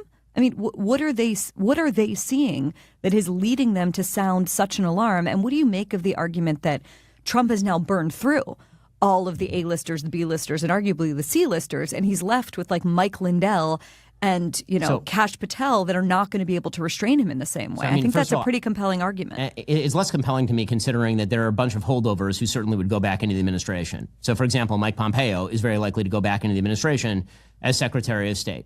You're going to see Howard Lutnick doing much of the staffing up of this administration as opposed to Trump himself. I mean, one of the things that Sam mentioned earlier, which is I think probably the best description of President Trump in many ways, is that this is a guy who likes to build condos and golf. I think that's true, which means that he delegates an enormous amount of power to people who are sort of professionals in the area, which is how you ended up with 3 fairly traditional originalist judges on the Supreme Court, as opposed to the person he said he might appoint in 2015, 2016, his sister. So again, one of the hard parts about gauging Trump is what is he just saying and what is he doing? And that's why I keep going back to sort of the Strainer reference, which is I already saw what he did. As far as the people who he's fired, who he's been alienated from, who refuse to bow the knee, the wonderful thing about American politics is that there's a nearly endless supply of professional politicos who are willing to fill the gap in order to actually perform political functions. I don't think there's any danger of D.C. running out of politicos who are willing to staff up top levels of the State Department who aren't, my pillow guy.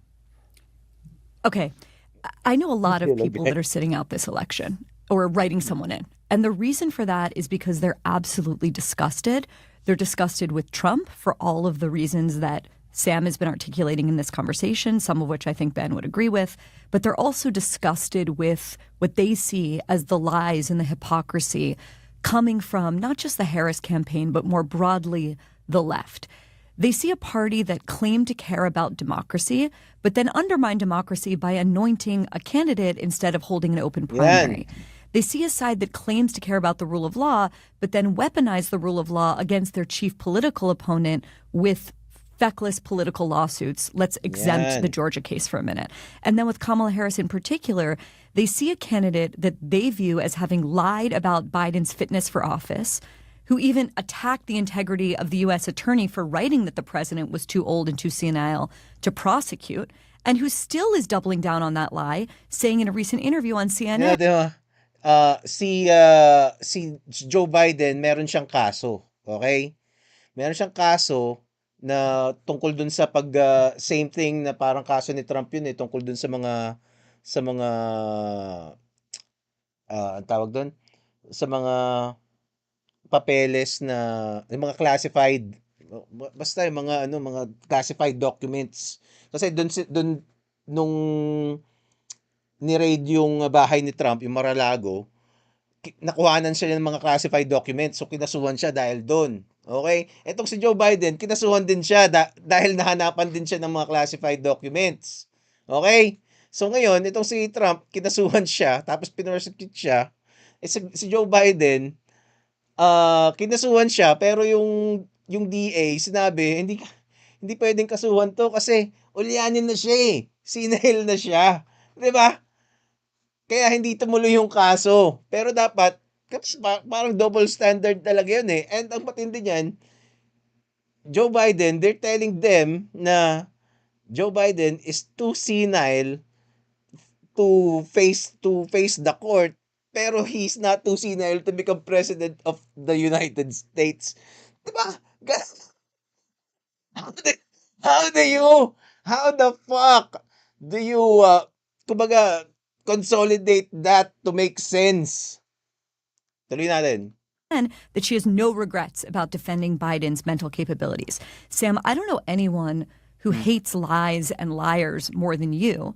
You've said in the past, all lying is destructive of the social fabric, even so-called white lies. And that's one of your main reasons for opposing Trump, that he's such a liar. And it's obvious in the ways that he lies. But what do you make of that argument that I hear, and not always so articulately put, but that I often am hearing from people who are saying, I cannot bring myself to vote for her because to vote for her would be to validate this set of things that I so profoundly oppose? All right, well, let's try to put this in some sense of proportion, right? I mean, Trump is, I think, without question, the biggest liar, perhaps in human history, but certainly the biggest liar anyone can name. I mean, I don't know anyone, any historical figure, who is trailing tens of thousands of documented lies other than Trump, right? I mean, he's simply, I mean, there's simply something wrong with his mind. And I mean, he lies pointlessly. He lies in ways that don't serve his purpose. He lies compulsively. Yun nga eh, 'di ba? Yung mga parang wala namang kwenta yung ibang mga lies niya. But of course, let's wait. And he lies, obviously, to produce certain political effects. But it is pathological, and it's pathological to have a political culture that doesn't care about this degree of dishonesty in a presidential candidate. I mean, the real Trump derangement syndrome is to think that his flaws in his character, perhaps his dishonesty above all, don't matter, right? That's the derangement. So if we were going to decide this election on the basis of honesty and personal integrity, this is simply nothing to talk about right now. If you want me to run through the evidence of lying on Harris's side, I'm happy to do it. I mean, I think some of what you're calling lying is not so clear cut, right? I mean, I think there are multiple ways of describing what's happening with Joe Biden, which don't cash out to clear lying on the part of the people who, until the 11th hour, insisted that he was a viable candidate, right? I mean, there was, for instance, just neurologically speaking, I'm not a clinician, but I can well imagine that this apparent contradiction that Kamala is faced with and hasn't figured out how to answer is not such a contradiction. I mean, the contradiction is this: if someone asks her point blank, well, if President Biden isn't fit to run, and we've decided he isn't after that debate, and because look, you're running for president, why is he fit to govern? Right? Who's governing? Who's in the Oval Office right now? If it's a man who can't campaign, how can he run? If it's a man if he can't campaign, how can he run the country? Now that's very easy to say, and it kind of lands well, but neurologically speaking, I don't think it's necessarily true. I can well, and I have this on the authority of people who I've never met Biden, but I know people who know him. I know people who spoke to him even, toward the end of his campaign.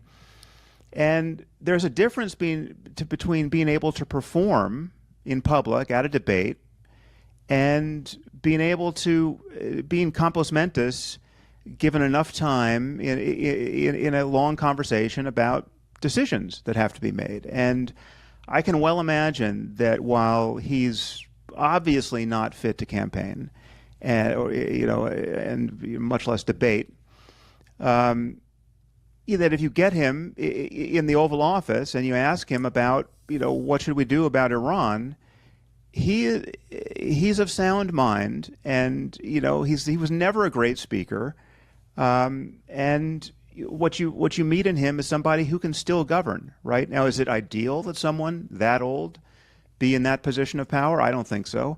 But look, Trump would be 82 at the end of his term, right? We've got another old guy. In fairness, ewan ko pero nung bata si Biden, medyo okay naman siya. Okay, actually magaling siyang mag-emote noong bata siya as a speaker. I just don't remember kung ano yung sinasabi niya. Okay, pero dramatic siyang magbigay ng speech dati. Seeking power. So I think, I'd be the first to say that we should age test the presidency at a certain point, because, or at least give cognitive tests to people who are of a certain age.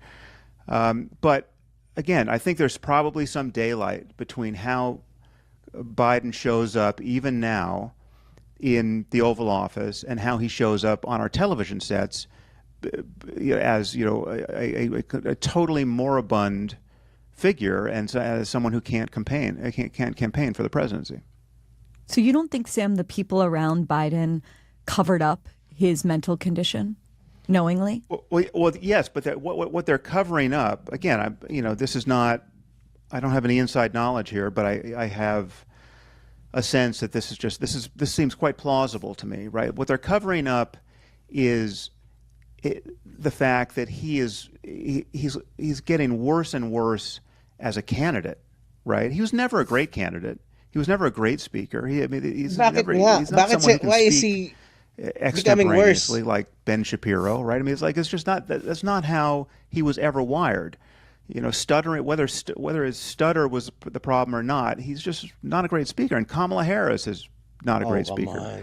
Come on, Samaris. I think what they were covering up is, okay, yeah, he's lost a step or two or three, but we have no alternative now. We're locked in. The process is over, right? He's the candidate. So we got to make the best of it. Kasi nga, nirig nyo yung primaries para hindi manalo si RFK Jr. Diba? Hindi nga umattend sa primaries si Joe Biden eh.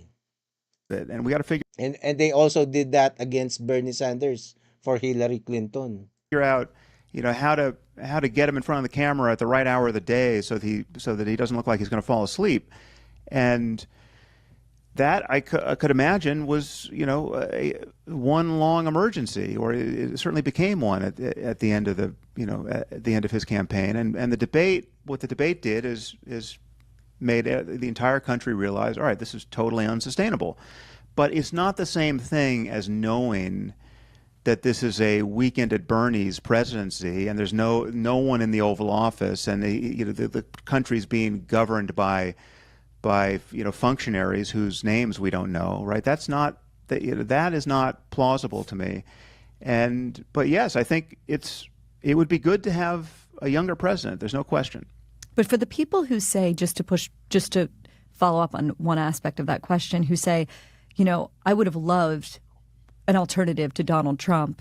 I would love to have voted in an open primary for someone that I preferred, rather than have Kamala Harris foisted upon me. Do you think that's a legitimate gripe? Or you think it's legitimate, but who cares in relationship to Trump? It's a completely legitimate preference. It would have been my preference.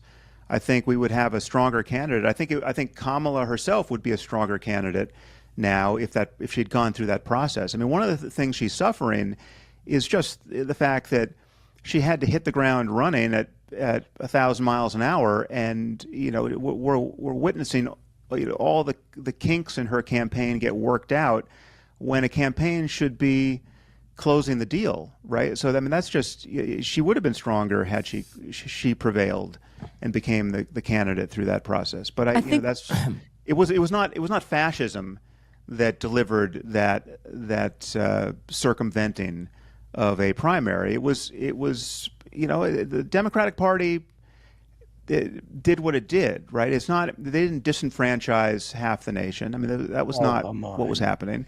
Come on, but Samaris. Was it an ideal process? No.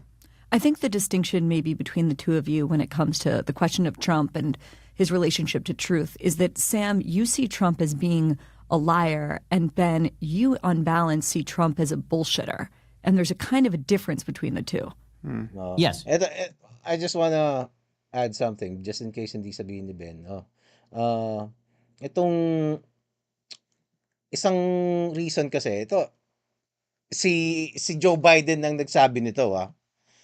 Noong kukuha na siya, nung nanalo siya ng primaries, naging nominee siya as president noong 2020. So open na maghanap siya ng vice president niya, 'di ba?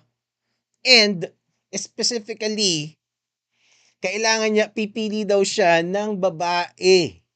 Siya ang nagsabi noon, 'Di ba? Sa kailangan babae and preferably a woman of color. So si Kamala Harris yung since kasama siya dun sa primary, si Kamala Harris with Joe Biden, hindi naman nila kinuha si Tulsi Gabbard. Pero at saka si Kamala Harris kasi yung actually bata ni Obama talaga si Kamala Harris eh. Parang protege ni Obama daw yan sinasabi. I think parang ganun. And so si Kamala yung bata ng mga establishment and she fits the bill. Kasi nga siya yung woman of color. Okay, so fast forward, naging vice president na siya. Ngayon, isa kasing usapin to eh noong tinanggal nila when they ousted Joe Biden doon sa sa election ngayon is dapat ang isang option kasi nila is mag-primary ulit. 'Di ba? So maglalaban ulit sila yung mga Democrats na gustong maging presidente, parang bobotahan ulit sila amongst themselves. Okay? So para maging democratic yung proseso, 'di ba? And there are plenty of people na pwede mong yan, sina Gavin Newsom, sina Josh Shapiro, yan, si Tim Walz siguro, pwede rin. And then of course, Kamala Harris. Yun nga lang, dahil, kumbaga, may talk na ganito eh, na hindi pwede na hindi si Kamala ang pumalit. Kasi, yun nga, dahil siya ay woman na person of color. 'Di ba? So hindi pwedeng yung first woman of color na vice president ay tatanggalin mo at hindi siya yung papalit doon sa presidente pag natanggal siya. 'Di ba? So parang that is unacceptable to the woke people doon sa Democrats Party. So they were stuck with Kamala Harris even though meron mga mas malakas sana at mas competent na kandidato na pwede silang ipalit kay Joe Biden. Okay. And I think that Sam is being very generous with his interpretation of events surrounding Joe Biden's health, where I fully believe that we were lied to for solidly 2 years about Joe Biden's mental status by people close to him. I mean, there were articles that were widely then derided in places like The Atlantic talking about how there were foreign leaders who were bewildered as to Joe Biden's condition 2 years in advance of him dropping out of the race. And we were told literally weeks before he dropped out of the race, that any clip that showed that he was non-compos mentis was a cheap fake. That was said at the White House, and that was trafficked by pretty much everybody in the media for solidly 2 weeks leading up to the debate. And then there was the debate, and it appeared that he was staring into the maw of death live on camera, and suddenly everybody switched their opinion in real time. And it is my grand supposition that no one actually switched their opinion in real time if they were close to him. The idea that he is somehow behind closed doors, turning handsprings and competent mentally to actively take on the challenges of world politics. I see zero evidence that that is the case, considering he can't go on the campaign trail for a day without mentioning that Gabby Giffords is dead when she's alive, or suggesting that a strike that happens by Israel against Yemen is actually a strike by dock workers. These are not the strains of a day-to-day campaign. Post his campaign, when he's just on the tarmac answering basic questions, he loses track of who he's talking about, where he is, what the hell is going on around him. And meanwhile, Kamala Harris is still out there holding fast to the line that actually he is not only he is doing absolutely fine, which of course does beg the question that you quite properly asked, Sam, which is, if so, then why are you the candidate? Precisely. The lack of honesty with regard to Biden's health, I think, was one of the reasons why so many people were both enamored of the fact that Kamala replaced him, and also on the right, bewildered and angered by the sort of narrative switch that took place in real time. I mean, you saw this narrative switch take place in real time. When we talk about honesty in politics, there are really sort of three characters that matter in a presidential race, and I know that this may be controversial territory for some people who are on the left side of the aisle. There's the candidate of the Republicans, the candidate of the Democrats, and then the media that seem to be largely legacy media, a sort of apparatus of the Democratic Party, where the narrative switched from Joe Biden is totally competent mentally to Joe Biden needs to go immediately to let's forget about who's president of the United States and never mention it again, to people like Kamala Harris. Kamala Harris went solidly almost 2 months without doing a serious interview at the beginning of this campaign. And it's that sort of dishonesty that leads people like me, who I agree with Barry's characterization, think of Trump as a bullshitter, to say,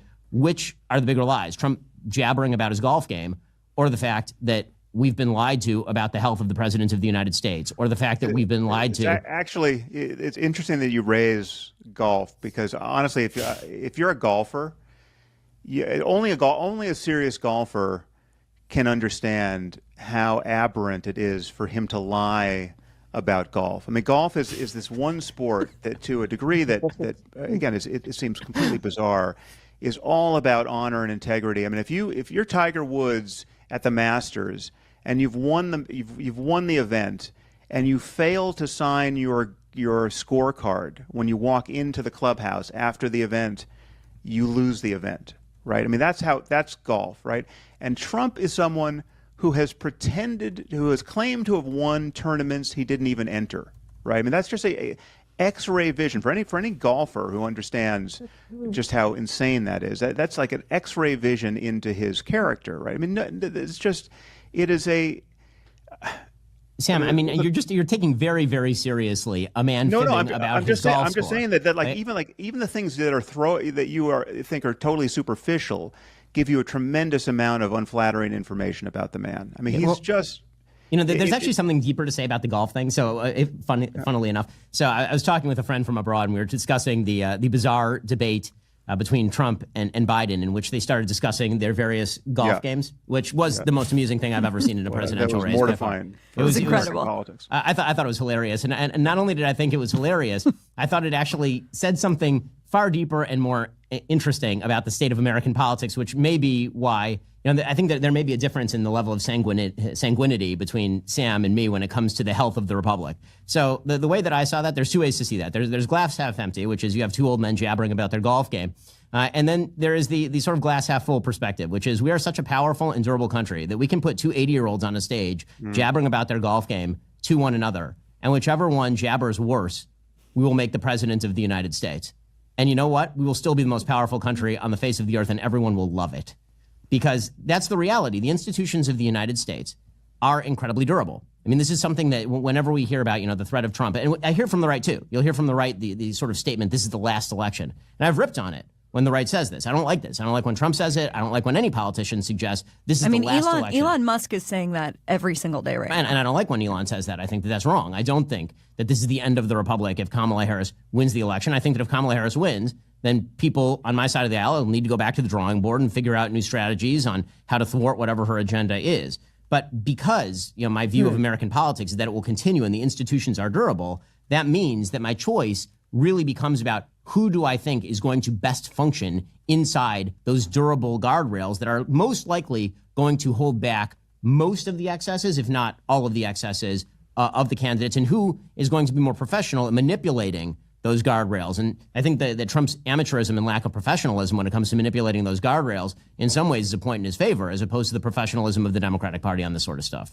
Well, speaking of jabbering on, I find Kamala to be a fascinating candidate because it feels sometimes like she's being scripted by Armando Iannucci. I just want to read two things that she has said recently. She was at a town hall with Anderson Cooper, and he asked, how can we differentiate your policy beliefs from Biden's? Not exactly a difficult question.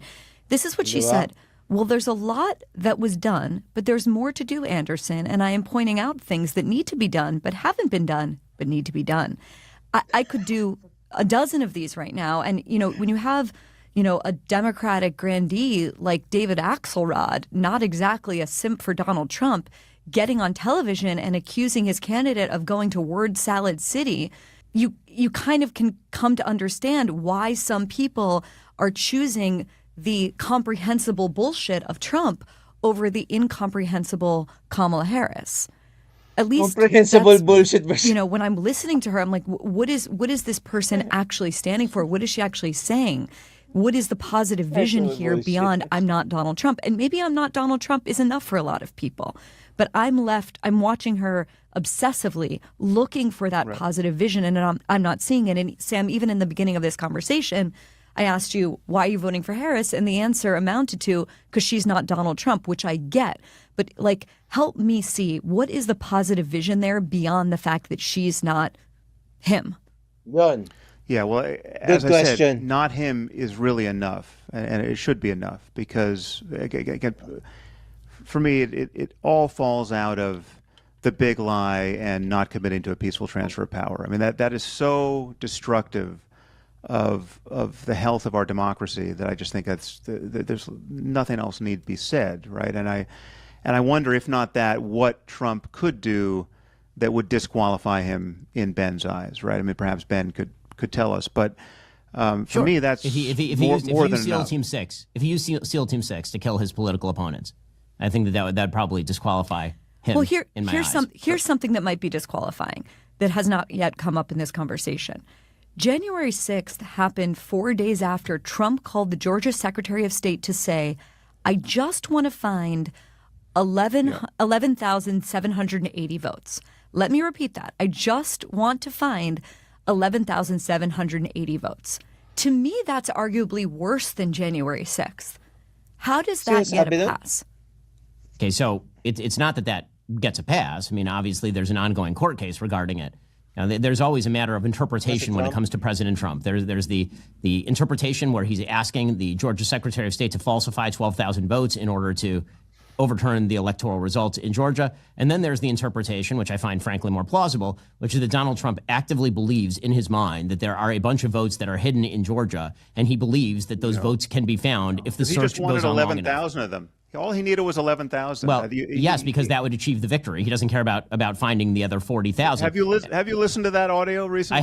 I have listened to that audio, actually. I mean, it is so unseemly to have a president I'll agree with you on even make unseemly, that Sam. call. I have a question for you, really. But it's a little bit like the difference between lying and bullshit. Is it unseemly, as I think Ben would agree, or is it? Yeah, go on. Right. So I mean, but this is one of the questions actually that I have for Sam. So let's assume that everything that you're saying is true, right? Let's assume that Donald Trump is, a fascist and a threat to the republic and all this sort of stuff. So 48% of the American population is going to vote for him. Half the American population that votes in this election is going to vote for Donald Trump. What does that make them? You said earlier that you don't think that it's a good idea politically to label half of the American public that. Yeah. But does it mean that anyone who supports Donald Trump in order to say stop Kamala Harris, or because they like what he did as president as opposed to Kamala Harris, does it make them fascists? Does it make them sort of the true threats to the republic? How would you characterize those people? Well, obviously there are different cohorts, right? I mean, there certainly are some fascists or aspiring fascists and actual Nazis in our society, and they are all in Trumpistan, right? So there are those people. I don't spend a lot of time thinking about those people, but quick corrective: Nick Fuentes has apparently endorsed Kamala Harris. I'll just put that out there because Trump is too philo-Semitic for him. But yes, we can double click on that, and it's not going to go well for your side of the argument. But we're both worried about anti-Semitism, and that we know it exists on the left and the right. But the really scary anti-Semitism, the anti-Semitism that would give us, Timothy McVeigh style terrorism and violence in America, is on the right. Right? We might be more annoyed by what's on the left, but if I told you that someone went into a synagogue this week and just murdered 20 people at random, and that person was not a jihadist, if you had to guess whether it was someone on the far right or some blue-haired person who'd gone to the Ivy League and was anti-Semitic in that vein, you like me would win money all day betting it was coming from the far right, because that's where the genuinely scary anti-Semitism is. And then some of that is wrapped up in this populist phenomenon of Trumpism. But no, there are many people who are just low information voters. There are many people for whom wokeness and far left identity politics has become a single issue, the single issue around which they're going to react, which I understand. I mean, I've found it as galling as you have. It just hasn't subsumed everything for me. I've kept it in some proportion with other things that worry me. But it's not to recognize how pathological Trump is, to recognize the message we are being given by the Republicans who have been close to him, who ad nauseum will tell you he's unfit to serve. His behavior, his manifestly dysregulated behavior, where he seems to have nothing but contempt for our allies and nothing but praise for our enemies, right? And I mean, the fact that he, while professing to be strong, is so obviously weak in that he's so easily manipulated by flattery, right? All you have to do is flatter him, and he's your guy. I know you think. And there are many single-issue voters of this sort. There are many Jews who are worried about Israel, think that, well, Trump is better for Israel, so I'm a single-issue voter. There's nothing he can say or do, bullshit or otherwise, that is going to get me to vote for Harris because I'm just worried about the survival of Israel. Well, Trump, I'll grant you, there have been hopeful signs of his support for Israel, certainly during his tenure as president, but Trump is in the Trump business. Again, I think if the mullahs in Tehran offered him a golf course deal somewhere, our policy could change. He's that venal. He's that uncoupled from any sane concern about international order. And he's that unprincipled. And so Donald Trump, let me just say, Donald Trump brokered the Abraham Accords. The Abraham Accords. Diba? Arab nations that hate Israel, including dun sa Africa, parang Sudan ata, kasama pa dun. Saudi Arabia, UAE, Qatar din ata, 'di ba? Historically, mga mga kaaway ng Israel yan. And Donald Trump was able to broker peace. And it was snubbed by the media. He could have won easily a Nobel Peace Prize for that. That is literally impossible. Especially, well, obviously, it's not impossible. Pero nagawa niya yun. But that was impossible a couple of decades siguro ago. Or maybe more recent pa. And he was able to do that. So, it's just, when I hear mga ganito, especially coming from somebody that I respect like Sam Harris, it's, alam mo yun, hindi mo alam kung dishonest siya or what, or ayaw niya lang matalo. I don't know, but I still like the guy semi.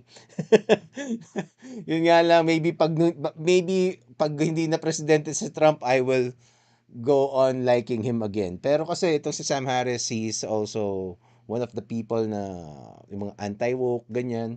Although isa pang atheist niya si Sam Harris, but what I do admire about him is he's obviously, as you can see, very good in articulating his thoughts.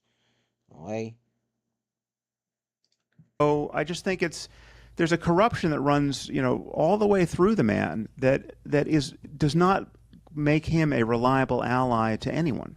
Okay, so there are a few things to respond to there. So on the anti-Semitism issue, I think it's sort of fascinating how you grouped, the possibility of terror attack on a site. Obviously, if there were a terror attack on a site today, a Jewish site today, it would probably come from historically, if you're looking at the last few years, one of three categories, right? Jihadist, and that means jihadist sympathizer, which today is more likely to be a Democrat, unfortunately, or it could be a black Hebrew Israelite, which we've seen a couple of those actually, or it could be a white supremacist. Right, well, there was a shooting in Chicago over the weekend by a guy screaming Allahu Akbar.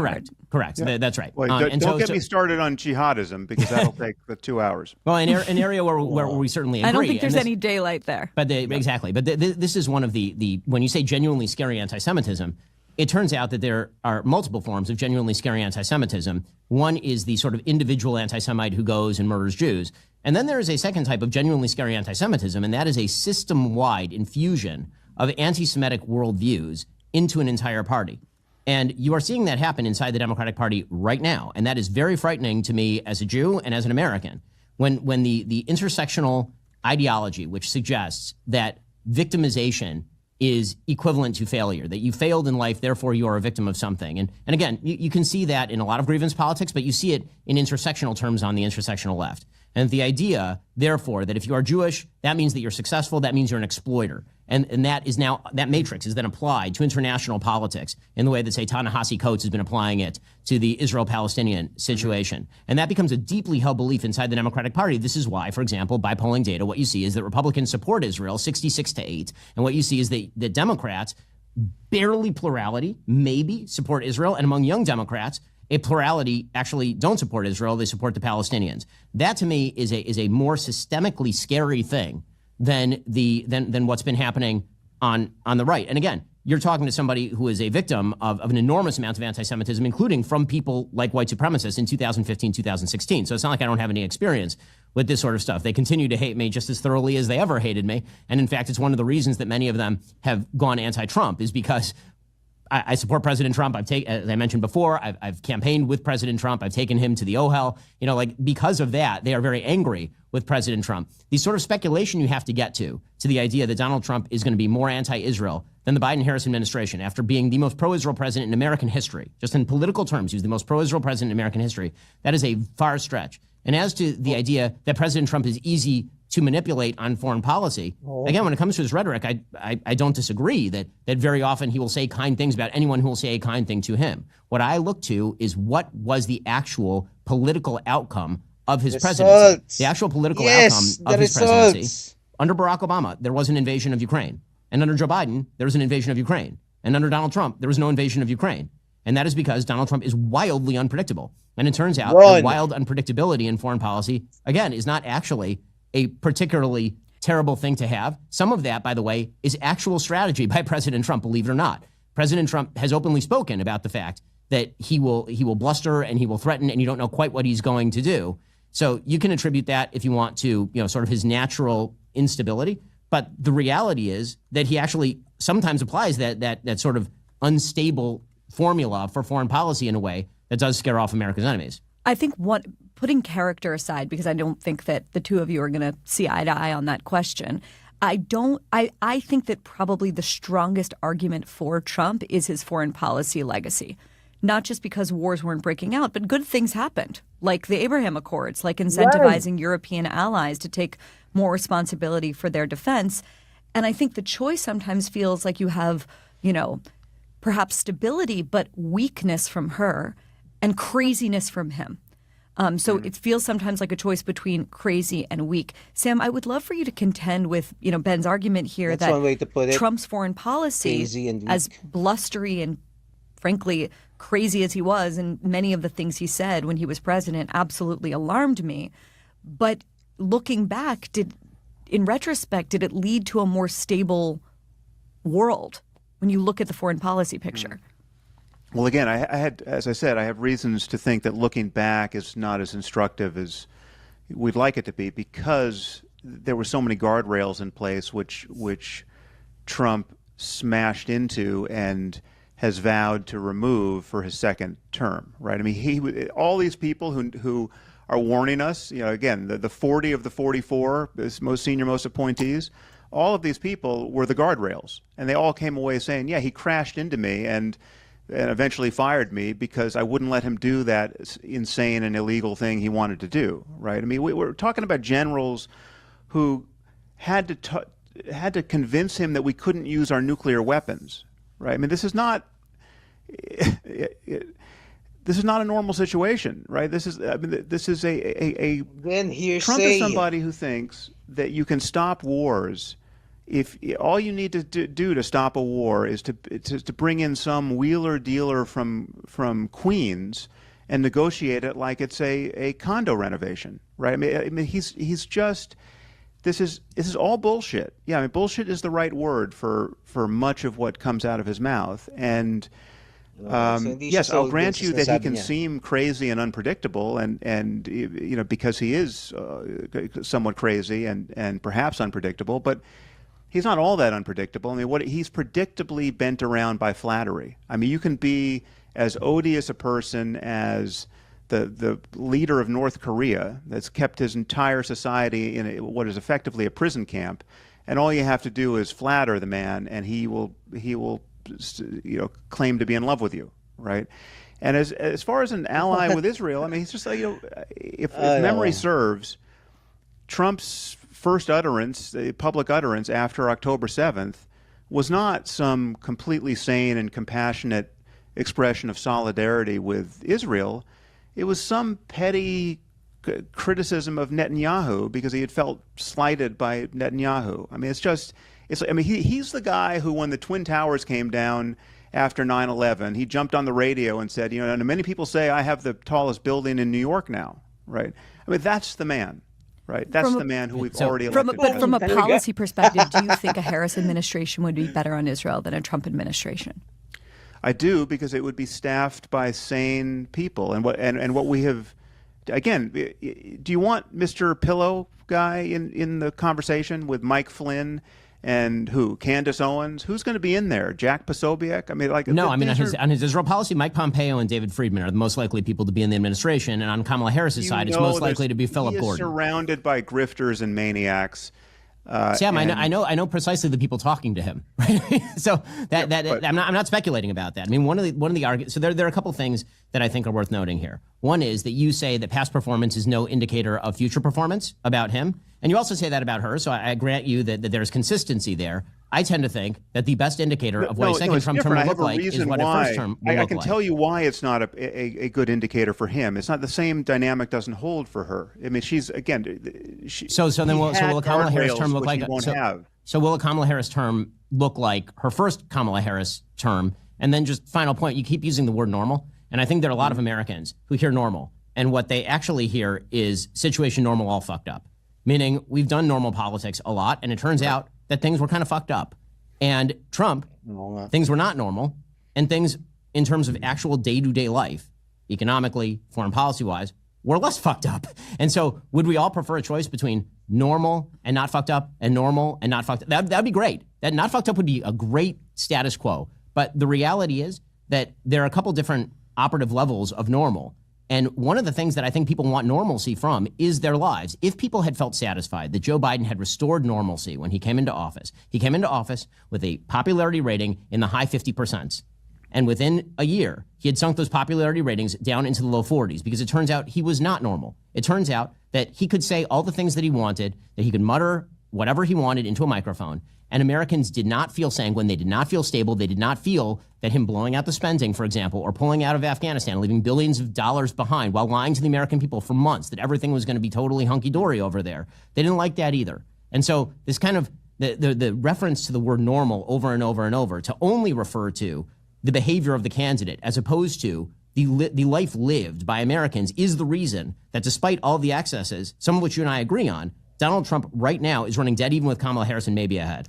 Ben, just for the listener, I want you to explain who Phil Gordon is and who David Friedman. So you said Mike Pompeo and David Friedman or Phil Gordon. Explain who that is in the distinction. So Mike Pompeo and David Friedman are incredibly pro-Israel. David Friedman was the ambassador to Israel under Donald Trump. It was David Friedman and Mike Pompeo who worked with President Trump to, for example, broker the Abraham Accords along with Jared Kushner. They also helped move the U.S. Embassy to Jerusalem, a pledge made by both parties and then failed by both parties until Donald Trump became president of the United States, who acknowledged the territorial sovereignty of the Golan Heights by the state of Israel. Phil Gordon is a foreign policy advisor to the Kamala Harris campaign. In the past, he has written about his desire to effectively normalize relations with Iran. The Kamala Harris-Joe Biden campaign obviously worked very heavily also with figures like Robert Malley, who actually it probably was compromised, as it turns out, by Iranian intelligence. You know, one of the being things investigated. He's being investigated. I think it's very likely he was compromised by Iranian intelligence. When you look at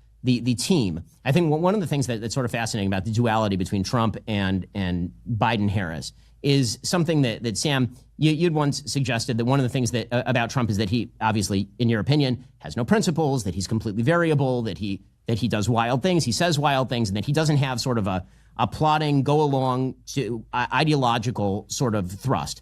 And I agree with some of that. I also think that if the ideological thrust of a campaign or candidate is wrong, that can be significantly more dangerous than the variability of the alternative candidate. Right. And so I know exactly what I'm going to get from a Kamala Harris presidency with regard to the Middle East, because I know exactly what I got from Barack Obama and Joe Biden, and I see no difference. She can't even name a difference. So I have very significant doubts as to why I would expect a radical change in policy from Obama or Biden, except possibly to the left, if you listen to people like Bernie Sanders, who is now out publicly attesting that he believes he will have a receptive ear in the White House to a full arms embargo on the state of Israel. Sam, I think...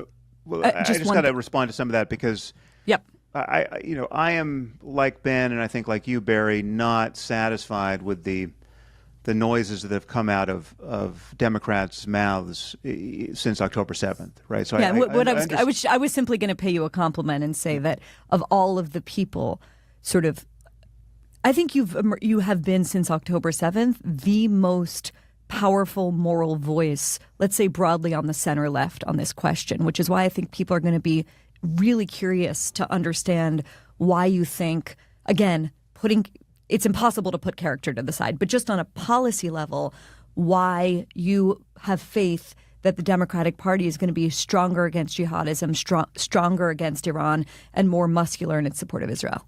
Yeah. Well, first of all, on this issue, on the defense of Israel and a recognition that ultimately regime change in Iran is an imperative, and it's a moral imperative. It's a geostrategic imperative. I mean, I consider myself right of John Bolton at this moment, right? So it's not, that's where I am, and I should point out that John Bolton doesn't support Trump either, right? And he's very hawkish on this issue. Listen, Harris has an impossible task. I mean, if she loses in next week, we'll recognize that it was in fact impossible. But she has to hold this, or seem to hold this coalition together, and the coalition includes a lot of liberal and confused young people who think that who've believed everything they saw on TikTok about the genocide in Gaza perpetrated by the evil IDF, right? I mean, she needs those people to vote, right? Otherwise, we will have a Trump presidency. So on some level, the fact that she is as tongue-tied as she is on this topic is easily explained, right? The fact that she must always turn the corner when expressing her full commitment to support of Israel and her recognition that Israel has a right to defend itself.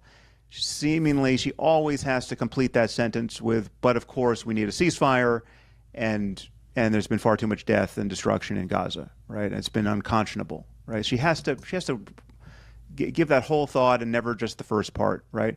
Whereas the whole thought is completely incoherent. I mean, it is just in fact true that if you acknowledge that Israel is fighting an existential war against a death cult, that is using its own civilians as human shields, and you acknowledge that the IDF is doing a better job of that than we have ever managed, right, in terms of the ratio of the killing of non-combatants to combatants. It's something like 1-to-1 in Gaza, and it's been 1-to-9 in some of our conflicts with jihadists, right?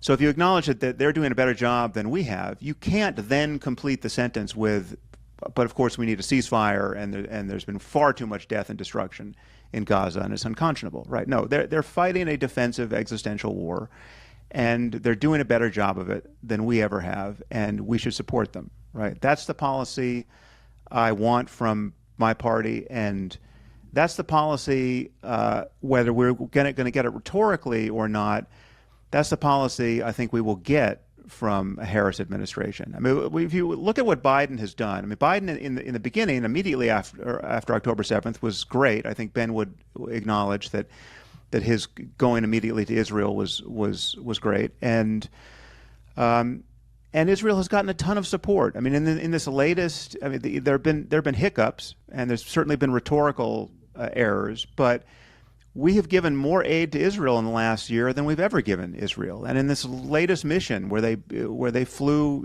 sorties over Iran, my understanding is that there were American planes in the air, ready to respond if any Israeli planes went down, right? So we are supporting them. What we aren't doing, and what Kamala Harris can't afford to do for purely idiotic political reasons now, is spell this out clearly in moral terms that would satisfy us, the three of us, because there are so many morons on the far left who have yet to vote. So I actually wonder about that, because when you look at the politicians who are successful in the swing states from the Democratic Party, that's actually not super true. So, for example, Josh Shapiro, obviously governor of Pennsylvania, Jewish, very pro-Israel, was widely perceived as a possible Kamala Harris pick, which would have made for another odd Harris-Shapiro ticket. But she didn't pick him specifically, I think, because she was afraid of this particular base. That guy has a 60% approval rating in the state of Pennsylvania, and she'd likely be walking away with that state if she had picked him, as opposed to the bizarro world candidate Tim Walz. The same thing is true of John Fetterman in Pennsylvania, who's been staunchly pro-Israel, shocking everybody on the right with his pro-Israel sentiments throughout this entire war. If you look at Alyssa Slotkin in Michigan, who's running for a Senate seat against Mike Rogers, they had a debate. In that debate, they both talked about Israel, and they sounded nearly identical, actually, on the issue of Israel. But there's also this strange phenomenon of a significant number, we've written about this in the Free Press, of Muslim voters going for Trump because they see him as the anti-war candidate. Well, I don't know how closely you guys have been paying attention to that. That's not flattering from my point of view with respect to support for Israel or their expectations of his support for Israel. I wonder if Harris, if it's not indicative of something ideological for Kamala Harris, the fact that she has not had a sort of Sister Soldier moment with regard to these campus protesters who've been making asses of themselves in the streets. She should have. I view her not picking Shapiro differently, and here I believe I have some behind-the-scenes knowledge of what actually went down there, and I don't think it was because the fact that he's Jewish was perceived as a liability. I think it was much more a sense, one-on-one when she was vetting them, that he wasn't a natural number two. He ran the risk of upstaging her. He wanted a real portfolio, whereas Walz didn't come in with that kind of ambition, and she was more comfortable with him for understandable reasons. I think it was a mistake. I think I'd be happier if she had picked Shapiro at this point, and I would have been at the time. But listen, I think she, as has often been said, the Democratic Party is a weird coalitional party, and it bends around the political rhetoric in ways that you really don't have to worry about among Republicans because it's just not the same strange object politically. Is Harris having to pander to people who you and I don't agree with? Yes, but she is married to an observant Jew, right? Well, whoa. No, but the idea. Now we're going to get into Jewish observance. Observant by my standards, maybe not by your standards. Whoa. Okay. Not by any standard that I've ever heard that Doug Emhoff is observant. If by observant Jew you mean that he occasionally identifies as Jewish to benefit the political campaign, okay, I agree. But we don't have to get into Doug Emhoff. Okay, let's go from Israel to Ukraine for a minute, because I think the three of us are part of a vanishingly small minority in this country that see the wars in Israel and Ukraine as being at least somewhat connected. But that's not how the two parties see things. The Democrats have their chosen war, which is Ukraine. The Republicans have their chosen war, which is Israel, seemingly at the expense of Ukraine. Trump has said some really remarkable things about Ukraine. He's called Zelensky the greatest salesman on earth. Every time he comes to our country, he walks away with $60 billion. He's expressed a lot of doubt that Ukraine can win. He's praised Russia's military, saying they beat Hitler, they beat Napoleon, that's what they do. And then J.D. Vance, Trump's running mate, has said pretty, to my mind, alarming things. I got to be honest with you. I don't really care what happens to Ukraine one way or another. Let's start with you, Ben. Sure. You are hardly an isolationist. I've always thought of you as someone that has a pretty muscular view on foreign policy. Does any of this alarm you? Does this sort of what I hear as frankly, appeasement rhetoric toward Putin and Russia coming out of the current iteration of the Republican Party give you cause for concern? So, there has been this very weird gap between J.D. Vance and President Trump on this particular issue. And J.D. has actually acknowledged that gap in the past, that he, for example, has suggested that there be total defunding of the Ukrainian war effort, which is something Trump has never actually said.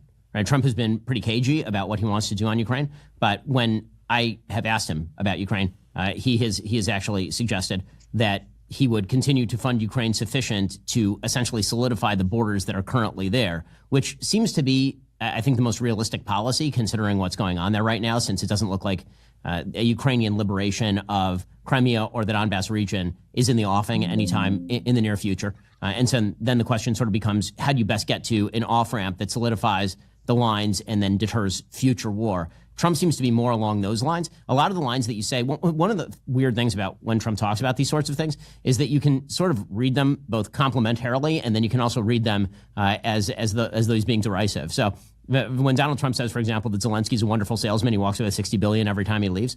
Donald Trump tends to kind of like salesmen who walk away with $60 billion every time they leave. So is that a compliment or is that an insult? When Donald Trump is talking about the Russian military and their capacity to absorb losses, right? That's actually obviously true. And I think that one of the big calculations that's going on in Ukraine is the Russian willingness to simply endure enormous amounts of material loss. And that's not unique to Trump. That's something that historians like Victor Davis Hanson have pointed out as well. In terms of his actual policy, I think what Trump's actual policy looks like, he's actually never, he's been, if you think that he is an isolationist who's going to withdraw all aid from Ukraine, he's been shockingly unwilling to say that.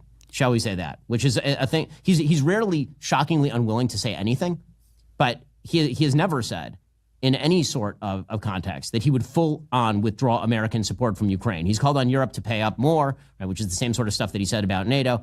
J.D. Vance has said something different, right? J.D. has taken a different viewpoint. But again, the vice presidential candidate tends to cede to the presidential candidate. One thing that Trump really doesn't like is the stigma of losing things. And so if he were to walk away from Ukraine and then Vladimir Putin were to stroll into Kyiv, I really don't think that President Trump would be very much in favor of that. Sam, do you want to weigh in on Ukraine at all? Well, I just think we have an interest in maintaining the international rules-based order, right? So it's just, and Trump has never seemed to understand that, right? I mean, the fact, as I said before, that he routinely disparages our allies, the leaders of the most stable and influential democracies, and routinely praises our enemies, right? And I think even cited in his debate with Harris that the endorsement of Viktor Orban was the real feather in his cap, right? I mean, it's like he loves dictators or quasi dictators, and he seems to revile the people who he really should view as allies and colleagues, or any American president should. Certainly, if we're going to have a multilateral approach toward maintaining world order, right? I mean, I think you just had a debate, Barry, on your podcast with Brett Stevens and Matt Taibbi and Jamie Kirchick and Lee Fang, I believe, and about whether America should maintain its role as the world's policeman, right? And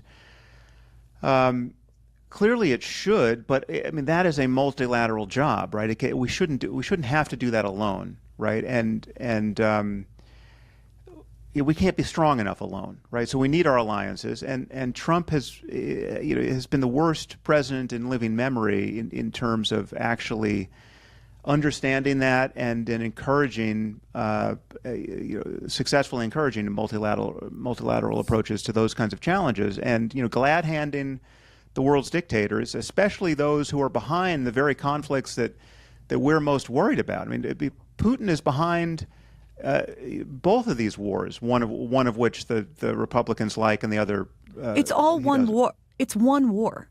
Yeah. I mean, in my view. But Putin, if you look at Putin and Xi Jinping and the mullahs in Iran, that is the axis of instability that we need to worry about now. And they're trading weapons. They've got, you can add North Korea to that. We've got North Korean soldiers showing up in Russia now, right? Yeah. And Trump imagines that none of this would have happened had he been in power, which I think there's no reason to believe that. Well, I mean, it didn't. Well, yes, it didn't. But there are many variables we could talk about. He even imagines that Hamas wouldn't have attacked Israel on October 7th. I agree with him. Okay, so you think a death cult that is in fact suicidal is calibrating its behavior based on who the American president is? No, I think the death cult that is suicidal and is Sagutin funded mo, by Ben! Iran and told what to do in large part by Yun! Iran would have had a different condition on the ground if Donald Trump had been president, because Donald Trump would have brokered Saudi Arabians Yun. the Abraham Accords by February of 2021, whereas Joe Biden decided to absolutely alienate the Saudis from day one of his administration, thereby leading to a breakdown in negotiations between the Saudis and the Israelis while he attempted to open the economy of Iran negotiating a nuclear deal. Yeah, I do think the geopolitical conditions make a very big difference in the discussion of what Hamas was doing on October 7th. I do, by the way, one quick comment, and then go to whatever you want to go to.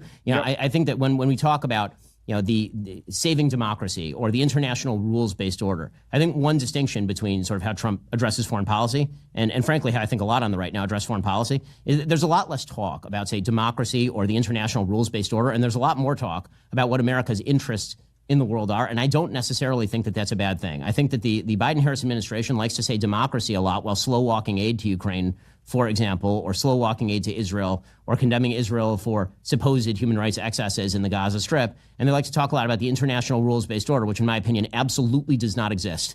If there were an international rules-based order independent of American power and the threat of American power and the power of American allies, then it would simply self-govern, which of course it does not. There is no international rules-based order. It is anchored to law our is power. a sham. There's no question. Yes, that's right. Yeah. And so Donald Trump throwing American muscle around. But Ben, there's a Yes. lot of people on your side of the aisle who almost seem to celebrate or, revel in the end of what was once called, the Pax Americana. And Yes, I'm thinking of J.D. Vance, I'm thinking of Tucker Carlson, I'm thinking of that entire wing of the party that, in my view, is, let's put Trump aside to the minute Pax for a second, Americana. Di ko is alam yun, very, very ascendant. How much does that worry you? I mean, that obviously worries me because I disagree with that. And one of these sort of internecine battles that's being fought on the right is over these questions of foreign policy. There's a weird horseshoe that's taken place in American foreign policy thinking where the sort of far right that you're talking about has sort of met the far left in its disdain for the use of American power and for the maintenance of American power abroad.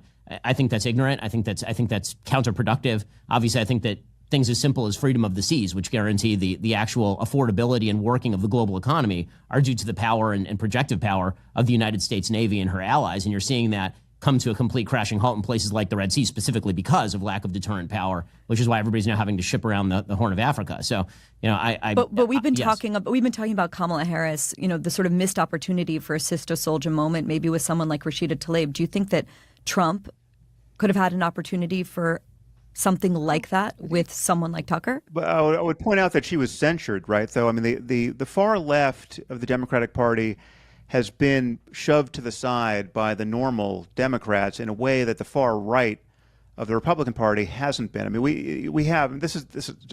Sorry to interrupt you, Ben, but I just want to respond to what you just said. Again, you're grading Trump on a curve here. Like, I mean, Tucker Carlson was sitting right next to him at the Republican National Convention, right? I mean, Tucker Carlson, who just had this. I mean, say what you want about amateur historians, but I mean, his Holocaust revisionism on his own podcast is something that we all noticed, right? And it's bizarre, and I mean, whether he's a real anti-Semite or just anti-Semitic adjacent, I don't know. But you've got a lot of characters in there who are in good standing with Trump, and certainly with Trumpism, who are explicitly encouraging. I mean, you're even adding J.D. Vance to this list. They're explicitly encouraging an American retreat from the world stage, and that is a form of American weakness, right? I view, I think like you do, weakness to be provocative here. We need to be as strong as we've ever been, perhaps stronger than we've ever been, but we also need to project that strength in a way, again, in a multilateral way that fills this vacuum of power that we're noticing, because it will be filled. It will be filled by China. It'll be filled by Russia. It'll just be filled by chaos. Right. No, so I agree with your analysis, obviously, of the world situation. I think that the sort of calculation you have to do when you look at both parties, and again, I agree with much of your assessment of Tucker Carlson, of whom I've been extraordinarily critical, especially on that particular interview that you're speaking of, or when he went to Russia to talk about bread prices or whatever it was. Yeah. That sort of stuff is, as you may know, not my bag. I'm not fond of it. The calculation that you have to make when you are making a vote between these two candidates on this issue, for putting all the other issues to the side, is which one is more likely to project American power, which one is more likely to actually project strength, which one is more likely to project weakness in the world. And here again, I will return to what Donald Trump did during his first term. And I think that so much of this conversation revolves around that one signal question that I think people are going to have to answer for themselves. Do you see his first term as predictive of his second? Or do you, like Sam, think that all of the guardrails removed, that he is going to be something completely different that we've never seen before, and we're sort of in the speculative position that we were all in 2015, 2016 with regard to a presumptive Trump presidency? Well, I think that is definitely the question most Americans are thinking about. And number one issue in this election and in so many others is the economy and inflation. And people look now at the price of eggs and the Barry, price of... before you pivot to the economy, I just want to Sure. close the loop on what Ben just said there. If Sure. what you say is true, how do you explain the fact that all of these four-star generals who worked in the capacity of being his advisor on these very issues of how to maintain world order, all of them have come out against him and in support of Harris, and with no professional advantage for doing this? I mean, you know these guys are being inundated with death threats. Their families getting doxxed. This is a nightmare, right? And yet they're doing it, and also it's against the grain of what military figures do in general because they want to stay out of politics.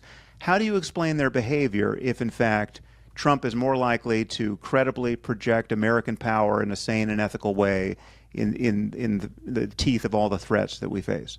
Donald Trump is a very difficult person interpersonally with his staff, I think would be an easy way to put that. Do you think that explains the kinds of sacrifices that these figures are now making? I mean, I think that it explains. They just didn't like their old boss, and no, I think that now they feel they need to say it. No, I mean, I think that his treatment of them in some cases was extremely bad. I think that there are significant ideological differences with some of his past picks. I mean, that was true, for example, when he fired Rex Tillerson, who was his former Secretary of State. Trump is, as we've mentioned, and people may have noticed, volatile and unpredictable. The policy that emerged from his administration is a policy that, in fact, was quite good. So the question, again, is going to be whether you think that he is now going to swivel completely into something completely new and completely different. My bet is that Trump will look very much like Trump 1, and that Kamala will look very much like Biden 2. And if that's the bet, that's a clear bet for me. Okay for me to go to the economy now? Sure. Teka. Medyo hindi ako dun sa sagot ni Ben doon. Tingin ko kasi sa akin hindi kasi politiko si Trump. Actually binanggit niya yan dun sa interview niya kay Joe Rogan eh. Hindi, kumbaga outsider siya sa Washington. Okay? So, since outsider siya, although meron siyang nakikita kumbaga meron siyang konting idea, he really doesn't know about how the internal government works. 'Di ba meron ang kwento niya nga doon sa kay Joe Rogan nung nakita niya yung Lincoln bedroom, 'di ba? Nag-ano siya parang wow. Kumbaga parang manghang-mangha siya na nandun sila sa kwarto ni Abraham Lincoln. 'Di ba? So hindi siya sinabi niya parang tawag dito, parang yung mga ibang kinuha niya were just parang suggestions lang sa kanya, and aminado siya, he got many people na nagkamali siya. He considers na mali ang pagkapili niya, that had he known them prior, mas hindi niya pipiliin yun.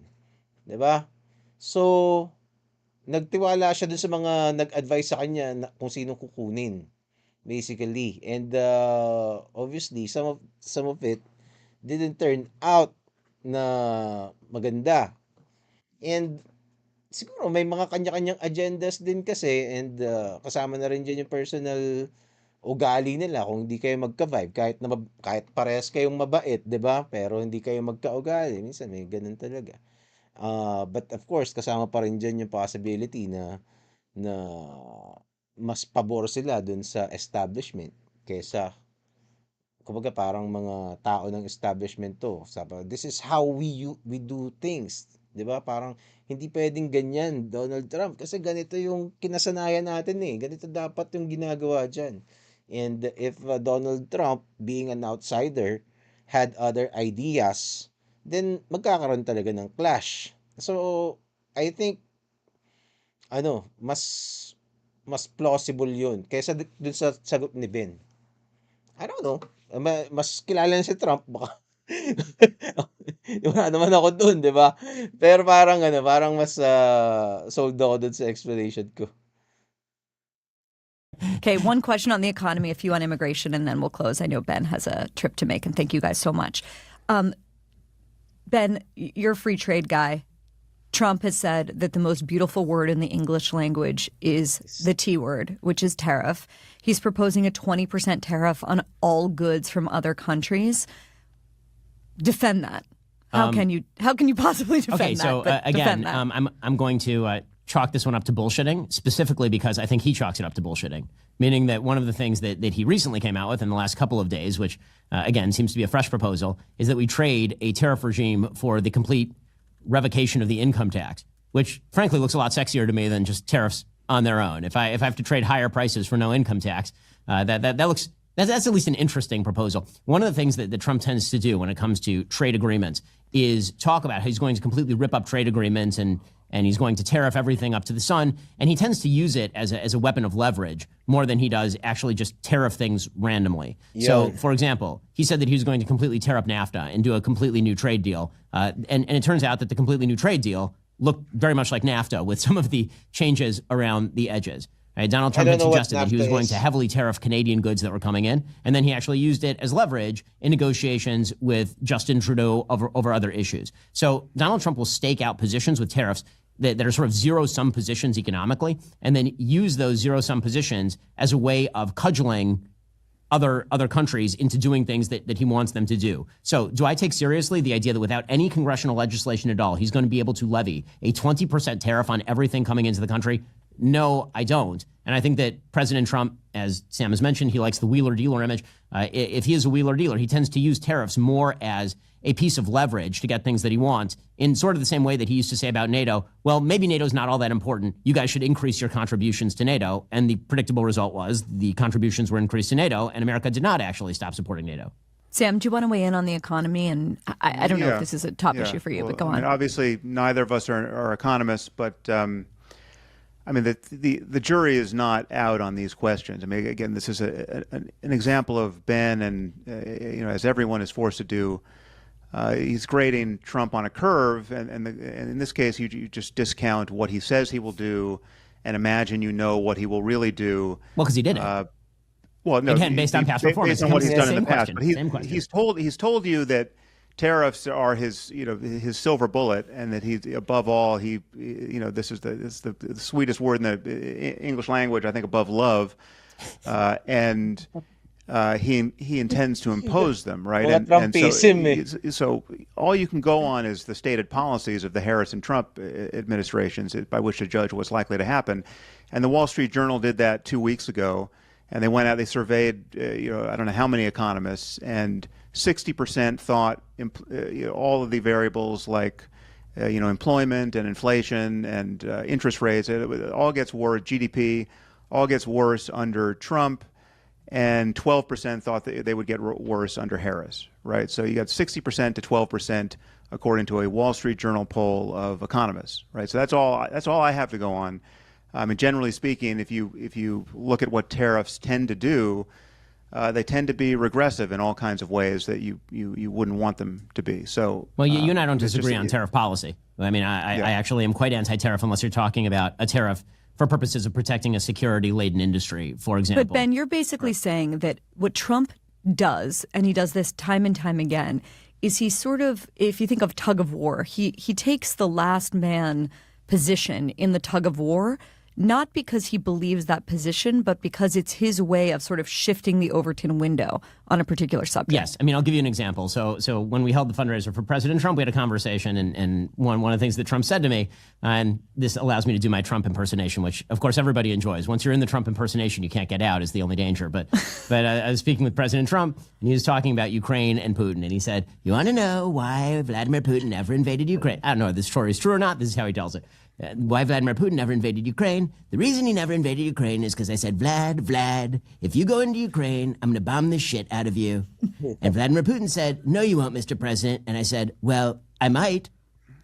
Right. Okay. So that is the way that Donald Trump tends to negotiate. That's how he thinks of it himself. Okay. So whether that happened or not, it's a window into how he thinks of negotiation, which is you take the hardest position, and then the risk that you're actually going to do the thing is what creates the leverage. And so that's Okay.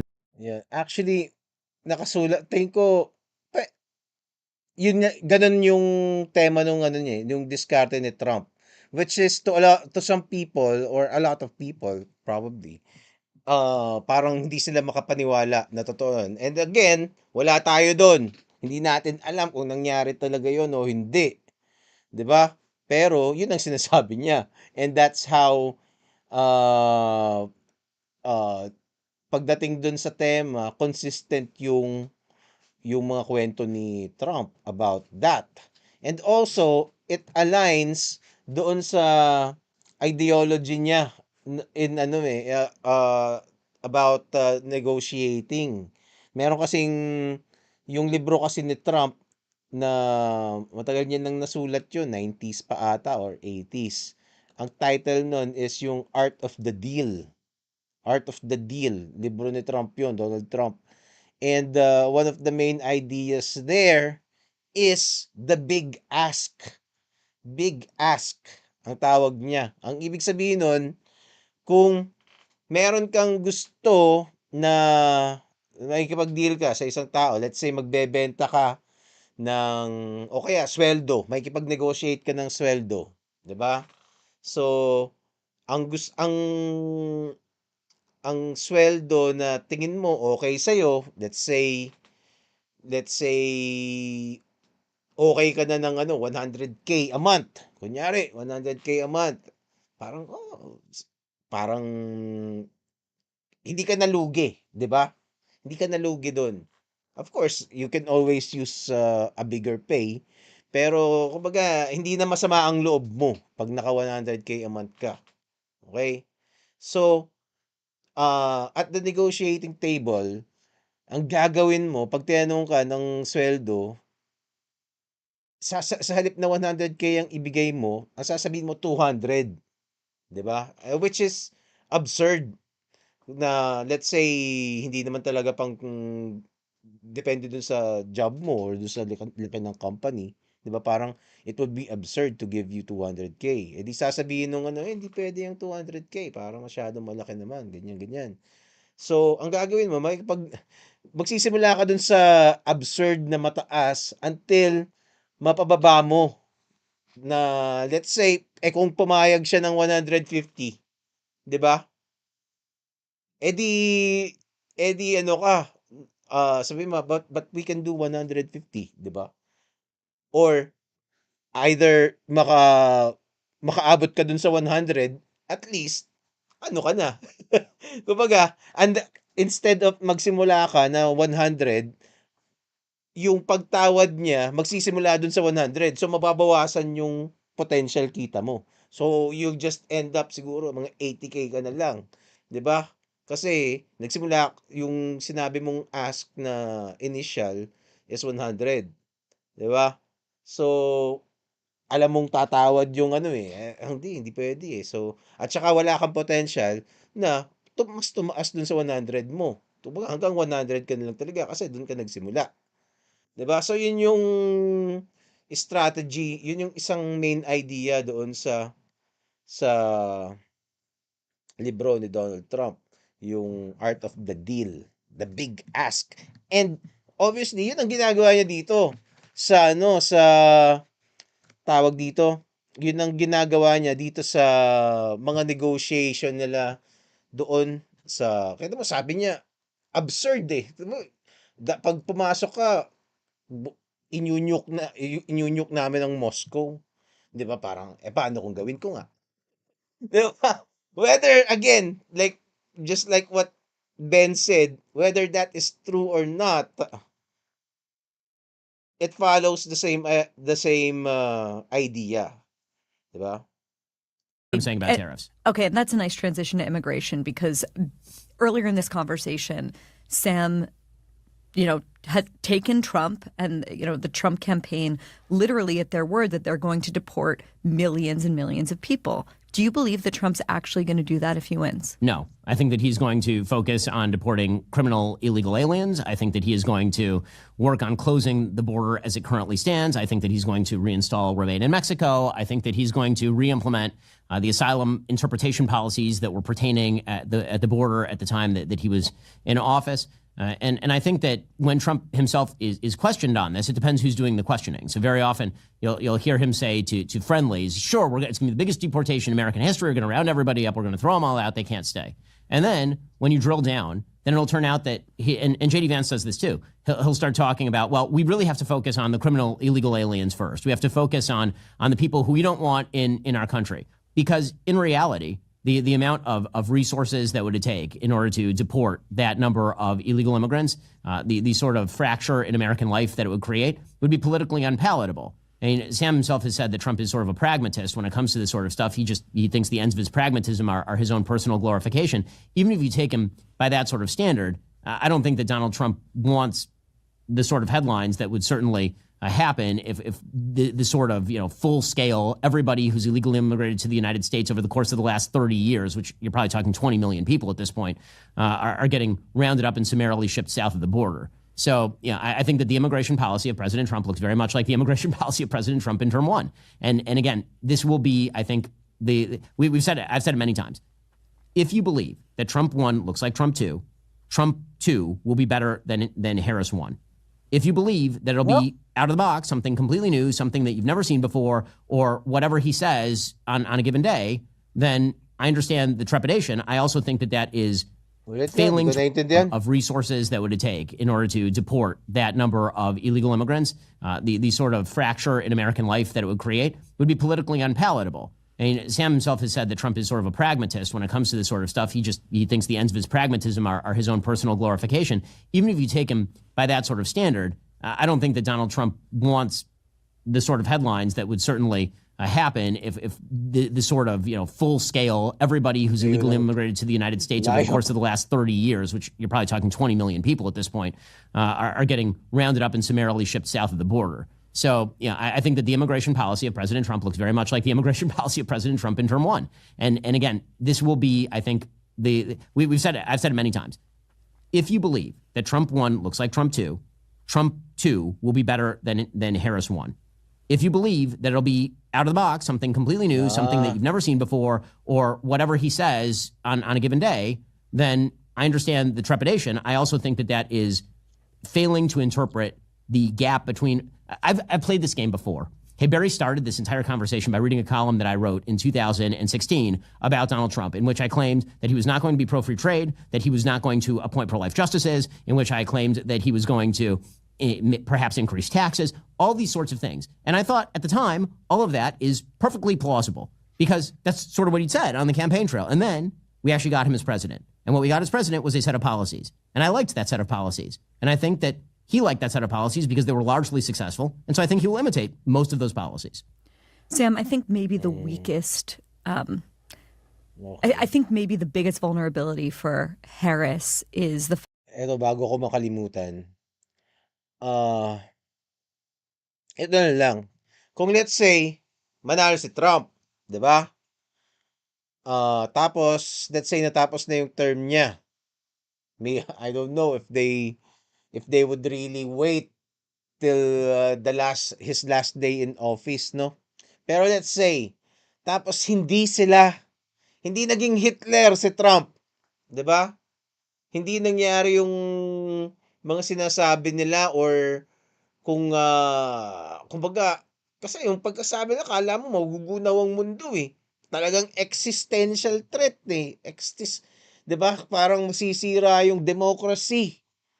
'di ba, na talagang mabubuwag yung institusyon ng Amerika, 'di ba? Yung constitution would be parang toilet paper na lang. So, kung hindi naging gano'n, kumbaga to what extent or kasi madaling mag-claim ng ano, ng fascism, So, may makanti lang si Trump sasabihin nila, persecution of enemies, sa political enemies, ganyan-ganyan, 'di ba? So, dapat meron kang extent, Dapat 'yun ang kung ako yung itatanong, 'yun ang tatanong ko kay Sam Harris, Para ano yung extent na acceptable na hindi mo masabi na naging, fascist si Trump. And kung hindi siya lalagpas dun, are you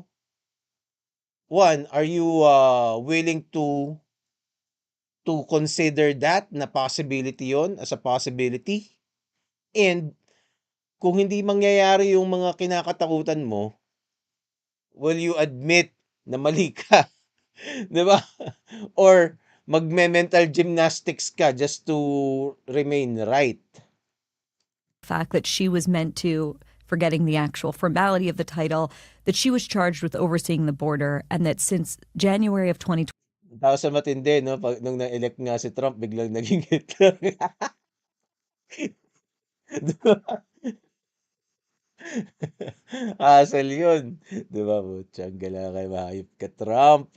21, when Biden came to office, some 8 million migrants have come over the southern border compared to under Trump. There were something like 2.4 million encounters at the southern border. If you were advising her, and I know that we're in the home stretch of this campaign, how do you think that she should contend with that record? Well, I think she can, not on that issue, on all these issues we've touched. I think she should be able to explain her change of position without any embarrassment, right? I mean, she could easily say, "Listen, I've been, vice president for nearly 4 years. I've learned a lot, right? I mean, I might have made some of the mistakes that Joe Biden made when he made them, because given the same information. But with hindsight, I can recognize that we made many mistakes. We made many mistakes. It was a mistake not to do our best to secure the southern border immediately. It was the way we pulled out of Afghanistan was an embarrassment, right? I mean, that was just we made all kinds of mistakes, right? And I recognize those mistakes, and I would commit to, with the benefit of hindsight, to not make any of those mistakes again. I mean, I don't see anything politically suicidal about just owning the past in that way, and then clearly stating what you would intend to do in the future. I think it's pretty clear that everyone, apart from a few crazy activists, recognizes that the southern border, if for only political reasons, is a disaster, right? And that the status quo is untenable and needs to be rectified, right? So as far as her commitment to do that, I have absolutely no doubt about it. And so it is on other topics. I mean, again, I come back to this bizarre act of divination that Ben is forced to do here with respect to Trump, right? You can't take what he says seriously.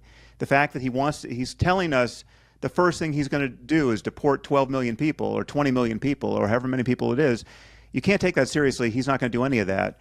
Well, okay, but if Kamala Harris was making claims of that sort, you wouldn't be so fast to say, "Oh, she's not going to do any of that," right? And well, because she did all of it. Again, meaning that you're accusing me of divination, but the point I'm making is that I don't have to divine his intent from past action. You are objectively, you're dividing it off. You're not and you're doing the acknowledging reverse with Kamala Harris. You're saying everything she did before doesn't matter. What she's saying now is what matters.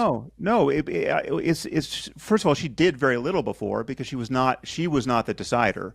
But second of all, she said she was. You're not acknowledging the role that the guardrails played in the first Trump presidency, and these guardrails are talking to us. I mean, literally, these guardrails have names. They're names like John Kelly, right? They're talking to us, and they're saying, "Don't vote for this man." Right? I know what it's like to work with him. I know what he intended to do. I know what he asked me for. I just can't ride on that kumbaga parang assertion na hindi wala namang ano, parang when he talks about these things, kala mo totoong-totoo eh. Na parang unquestionable yung sinasite niya. Pero sa totoo lang, hearsay lang yung sinasabi niya. 'Di ba?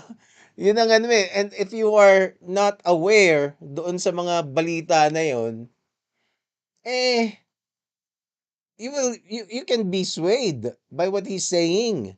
Pero kung alam mo na parang wala namang ebidensya siya na parang, oh, literally parang ganito lang yan eh, parang, sabi ni Trump, ano eh, mas gusto niya yung mga, gusto niya yung mga general niya, maging katulad ng general ni Hitler.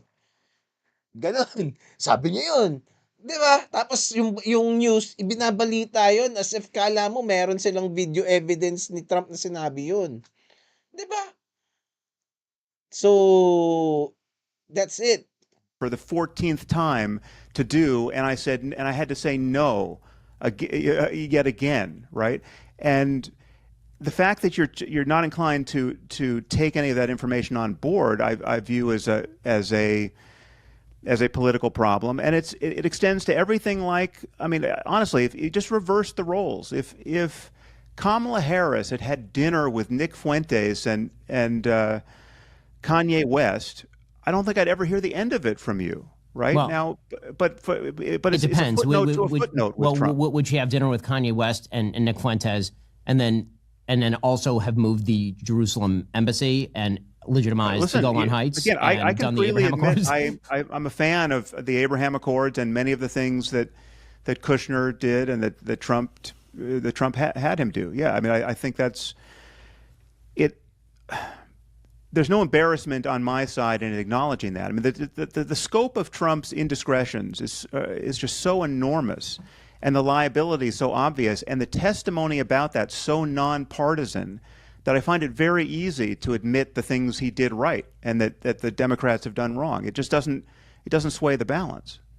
Guys, I know a lot of people that are not voting this year, or they're, writing in Mitt Romney or writing in Nikki Haley or writing in their mom or their dad or their aunt or their uncle. I'm curious if you guys see that as an immoral position. Do you think that there's a moral obligation to vote in this election? Oh. Well, it depends where you live. I mean, in California. Let's say I'm from Pittsburgh. Let's say you're in Pennsylvania. Do you think there's a moral obligation? I mean, I never find that formulation especially compelling because, I mean, if you don't know much of anything, like you're kind of adding noise to the system, right? It's like if you're going to vote at random, I don't think there's an obligation to do that. If you're an especially low information voter and you're just voting because someone told you how you should vote, I mean, it's like I don't really. The health of our democracy does not hinge merely on everyone voting. Right. I think we have a moral obligation to be informed and to add our voices to this conversation, if only by voting, especially when it matters. And I think, yes, in this election, I do think it matters more than most. Ben? I agree with a lot of what Sam says there. I mean, I think that, the election matters. Obviously, we're on opposite sides of this one. Do I think that you have a moral obligation to vote? I'm not sure that you have a moral obligation to vote just as a general proposition. I think that there are many good reasons not to vote, including you just think that both candidates don't meet your standard for what can be, or you have a utopian standard of what you want, and you believe that you're going to achieve that goal by withholding your vote or something like that. Obviously, I think that if you are going to vote, Sam and I are going to have polar opposite views about this, as far as what your moral obligation to vote for is. But as far as whether you have a moral obligation to vote, just sort of generally speaking, I don't think that people generally have a moral obligation to vote. I guess I wonder if you each want to make an appeal. Kayo guys, Jack and Dada, do you have a moral obligation to vote? Kung dito sa atin? Napaisip ako kung kayo.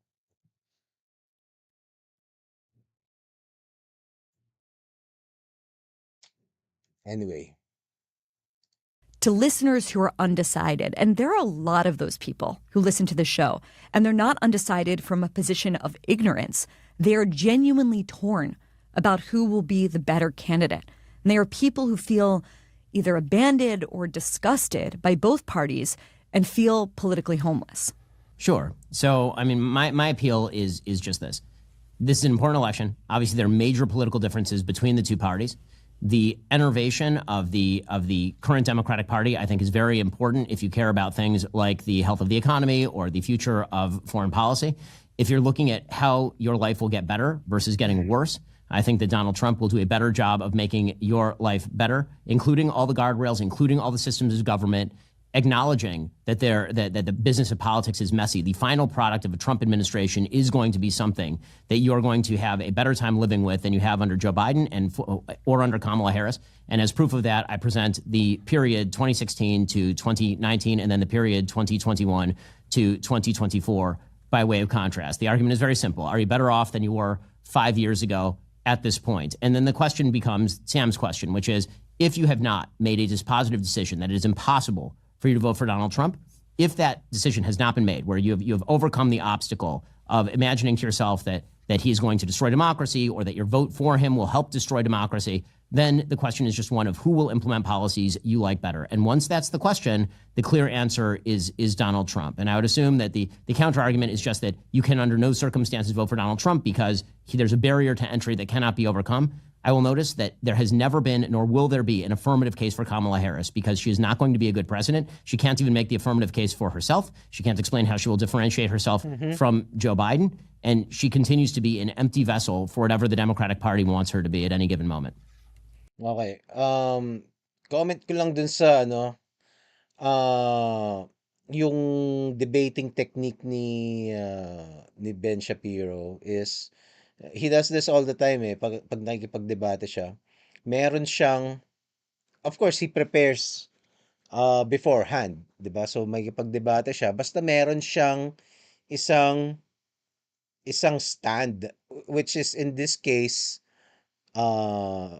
simula pa lang binanggit niya na parang everything about this discussion will depend solely on are you better off noong panahon ni Trump na presidente siya o nung panahon na presidente si Biden at saka si Harris, 'di ba? So doon niya lahat ng mga argumento niya you can trace back to that core idea, that core argument. Yun lang. Sam? Well, from my point of view, it's very simple. I mean, I think I've made the case over these 2 hours on every one of these topics. I mean, you take the economy, all we can go on is the fact that most economists now think that her stated policies will be much better than his stated policies. If you can't judge on the basis of stated policies and you have to pretend to be clairvoyant, well, then it's hard to have the conversation. I just think... Sige, ikaw nga yung nagpe-pretend na clairvoyant eh. Ano ba, sinabi niya ulit nga, nagkamali ako ng rinig. Di ba, siya nga yung sinasabi na magiging Hitler eh. Si Ben nga sinasabi, wala kang proof na magiging Hitler. Teka, ulit, di ko na, baka nagkamali ako intindi. Go on is the fact that most economists now think that her stated policies will be much better than his stated policies. If you can't judge on the basis of stated policies and you have to pretend to be clairvoyant, well, then I see. Actually, may contention din doon kasi ang sinasabi nila is yung mga nagsabi na mga academics about the policy na mas maganda raw yung kay Kamala, mga kakampi niya. Mga kakampi niya, yung the academe at saka sa But anyway, again, hindi natin at saka kumbaga hindi lang 'yun ang mga analysis. Meron din naman na analysis na mas maganda yung kay Trump, 'di ba? Which happens all the time pagdating sa mga policies. It will depend kung kung ano yung priority mo, 'di ba? Kasi let's say iba yung diskarte ni Trump yung tariff, 'di ba? Iba yung diskarte ni Kamala. Anyway, that's then it's hard to have the Masalimuot. conversation. I just think character matters above all here. I mean, what is untenable, in my point of view, is to give the most malignantly selfish and self-interested person and dishonest person the world has ever seen, right? And again, I don't think that sounds hyperbolic. It's not, right? It's no more hyperbolic than saying he's over 6 feet tall and over 200 pounds, right? Again, the man is trailing tens of thousands of documented lies, right? It's insane that we're even having this conversation. I think it's irresponsible and dangerous to give someone of this character more power and responsibility than anyone else on earth. Right? Yeah. And last time around, the wheels did not entirely come off because he was surrounded by comparatively normal political appointees who had serious reputations to protect and some sense of probity and above all a commitment to protecting the Constitution. And he slammed up against them for 4 years, and they will all tell you now what that was like and why they think you should vote for Harris, right? And again, this is not a partisan story at all from my point of view, or theirs. And I think that should really decide the matter. The word normal. It's so it's so speculative. yung kumbaga, based on hunch, personal hunch, based on tawag dito, on his personal assessment doon sa personality ni Donald Trump. Okay? Okay, sabihin na natin na may tendency ba na ganun na maging tawag dito? Maging let's say masamang tao si Trump, as just like any other politician. Hindi ba pwedeng ganun din si Kamal? 'Di ba? She lies all the time too. Meron ngang na yung pagiging black niya nga ang daming kumu-question eh.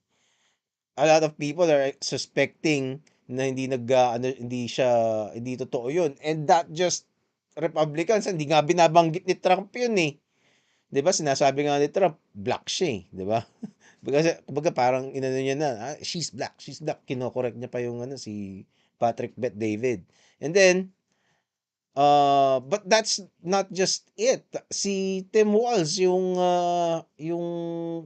running mate ni Kamala, is mas matindi ring magsinungaling eh. And malala yung mga pagsisinungaling niya, parang he was lying about his military service.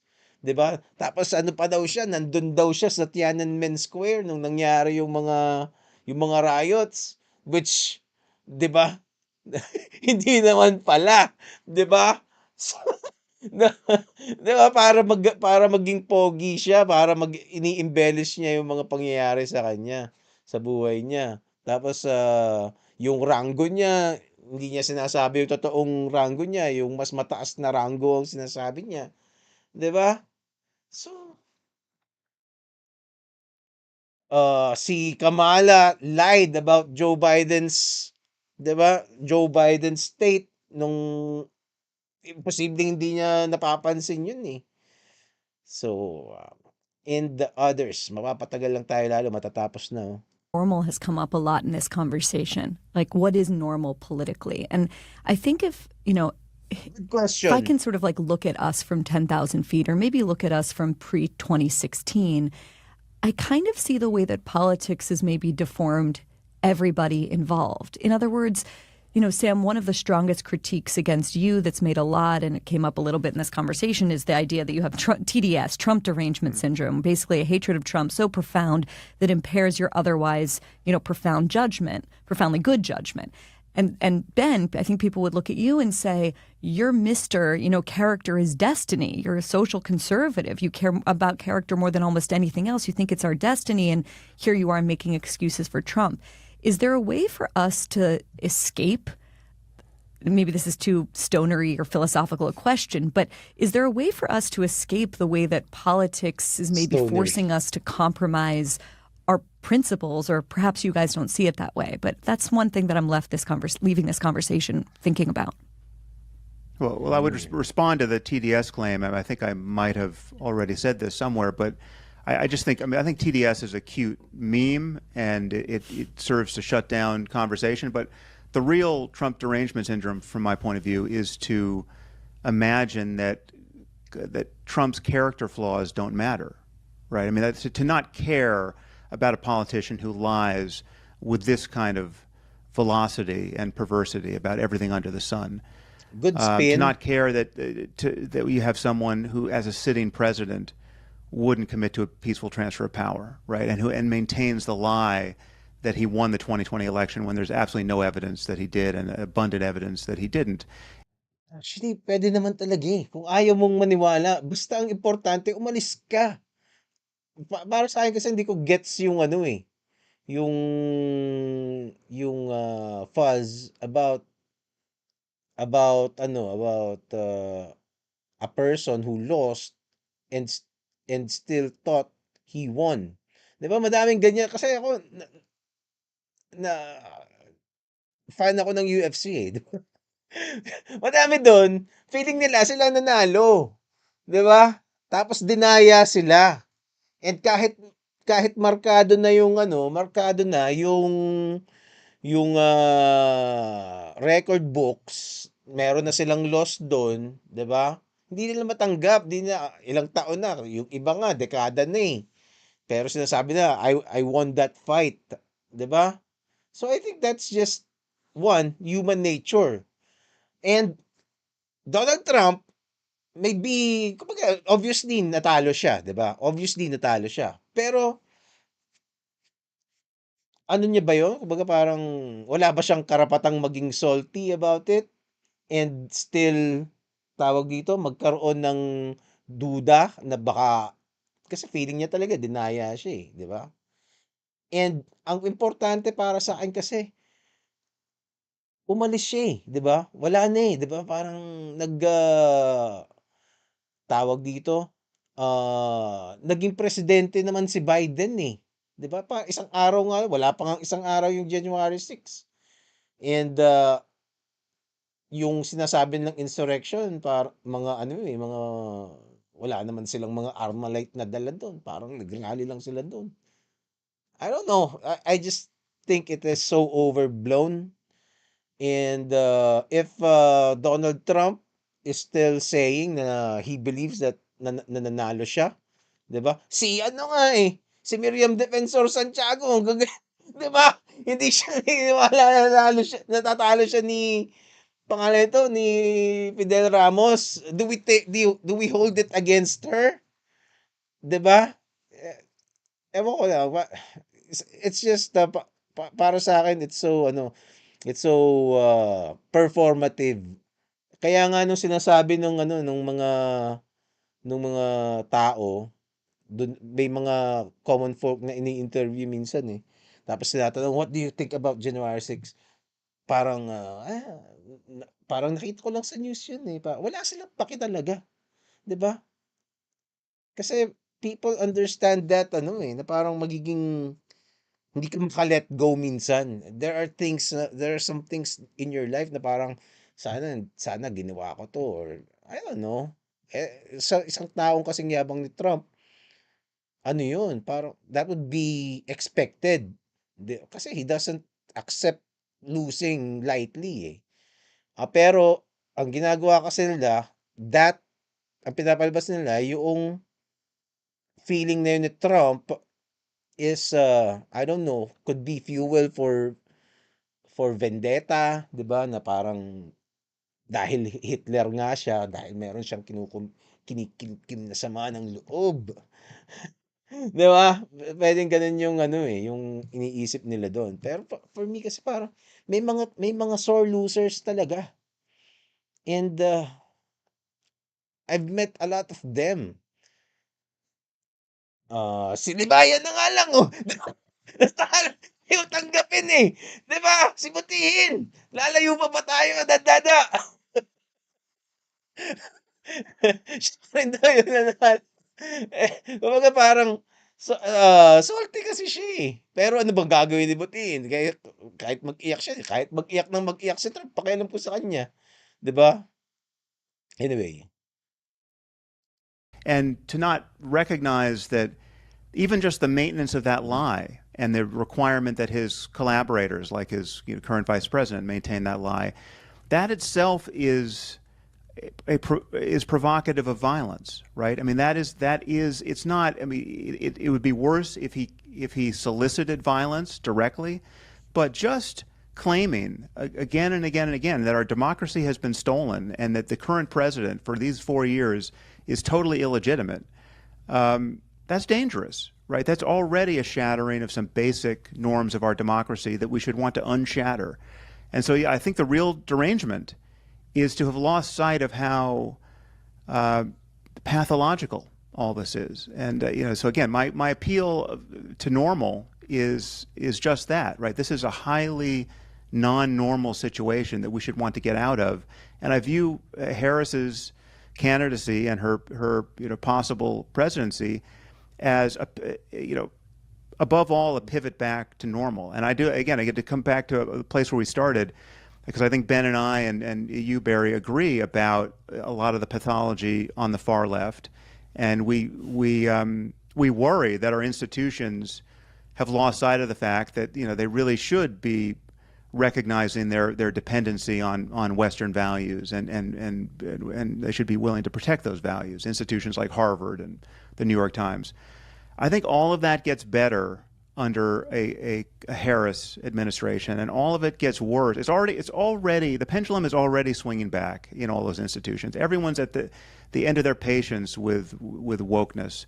But I think if we get 4 more years of Trump, it's going to be all woke all the time on the left, and it will seem to be justified given the way he talks and given the kinds of alliances he's formed. Again, you got Tucker Carlson sitting right next to him in a box seat with no daylight between them, right? And there's a rogues gallery behind Tucker. And so, yeah, the far left will continue to react to that, and our institutions will continue to lose their moral compass. Ben? As far as the sort of character as destiny argument, the argument that I would make is that it's not the character of the president that's the destiny of the country. If that were true, then we've had a lot of big problems before. We've had many presidents, unfortunately, who have lagged in the character department, ranging from JFK to Bill Clinton. But if the question is the character of the American people, and that being its destiny, it seems to me that the character of the American people can only be built up at the local level with community values that are free of politics. And that can only happen when the stranglehold that happens, definition of values by the top-down institutions in our country, by people like Kamala Harris, or by the federal government, or by the media, when that stops and there's a return to a sense of community and the daily lived life that people actually want to engage in, that is where character is built. And that's where the character of the country is built. It's not built by Kamala Harris being a massively wonderful character. Obviously, we don't have to get into her history politically, but let's just say that the sort of sterling character references on Kamala Harris, I think, are somewhat overdrawn, to put it mildly. I think that when we look at the character of our politicians, if we believe the character of our politicians is the destiny of the country, then we are certain to have a bad fate. If we believe the character of the American people is the future of the country, the question becomes, how do we delegate the most power back to the American people to live lives of virtue? And to my mind, there's only one party that is even attempting to pretend to talk about doing that, and that is the Republican Party at this point, with all of its flaws and with all of its myriad excesses. Ben That's an interesting take. So, yung character ng leader does not determine the direction ba yung ginamit niyang word? Candidacy under politicians. If we believe the character of our politicians is the destiny of the country, then destiny of the country.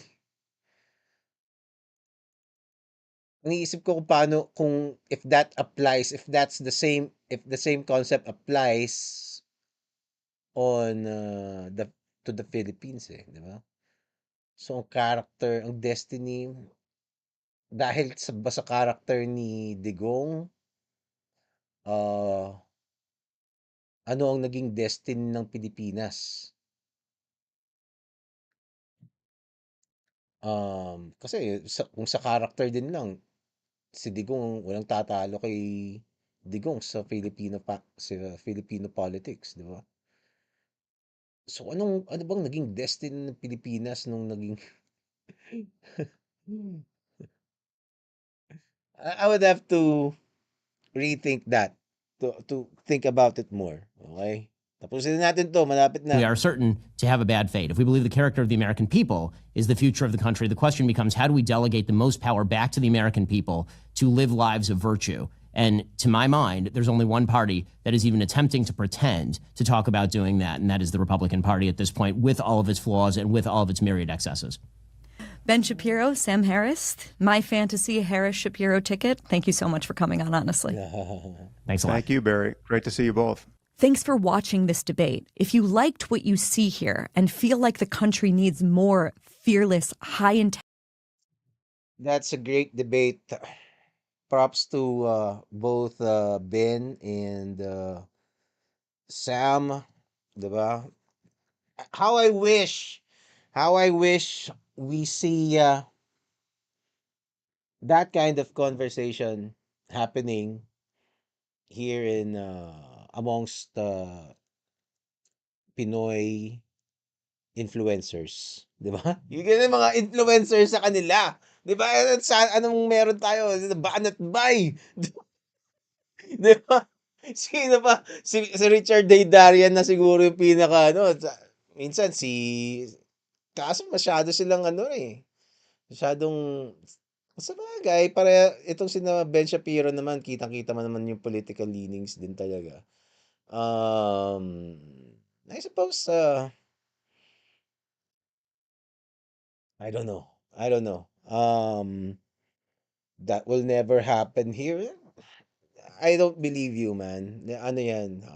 Pwedeng mangyari yan. You don't, wag mong, never say never. Diba? Mangyayari din yan with the right consequences.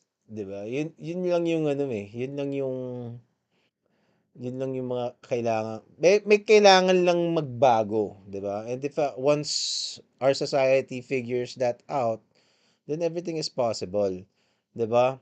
Um I don't know. Kasi ang kailangan mangyari kasi is for us to be more ideological thinkers eh. And ang problema sa mga Pilipino, hindi natin ideological and philosophical, 'di ba? And a, a lot of Filipinos think these things are kumbaga parang masyadong kailangan mong maging academic para magawa mo 'yun, 'di ba? People for me kasi these things are yung pagiging philosophical, it's like being an artist. Kumbaga parang it's just another skill for you to do na parang you can be philosophical about things na hindi mo kailangang maging ano eh. Hindi mo kailangang pumunta sa universidad para mag-practice ng philosophy. 'Di ba?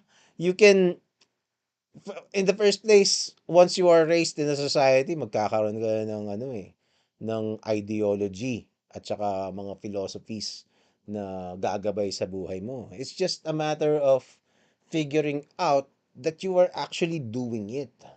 'Di ba? Kaya, pag-aralan niyo yung The Komiksman Method.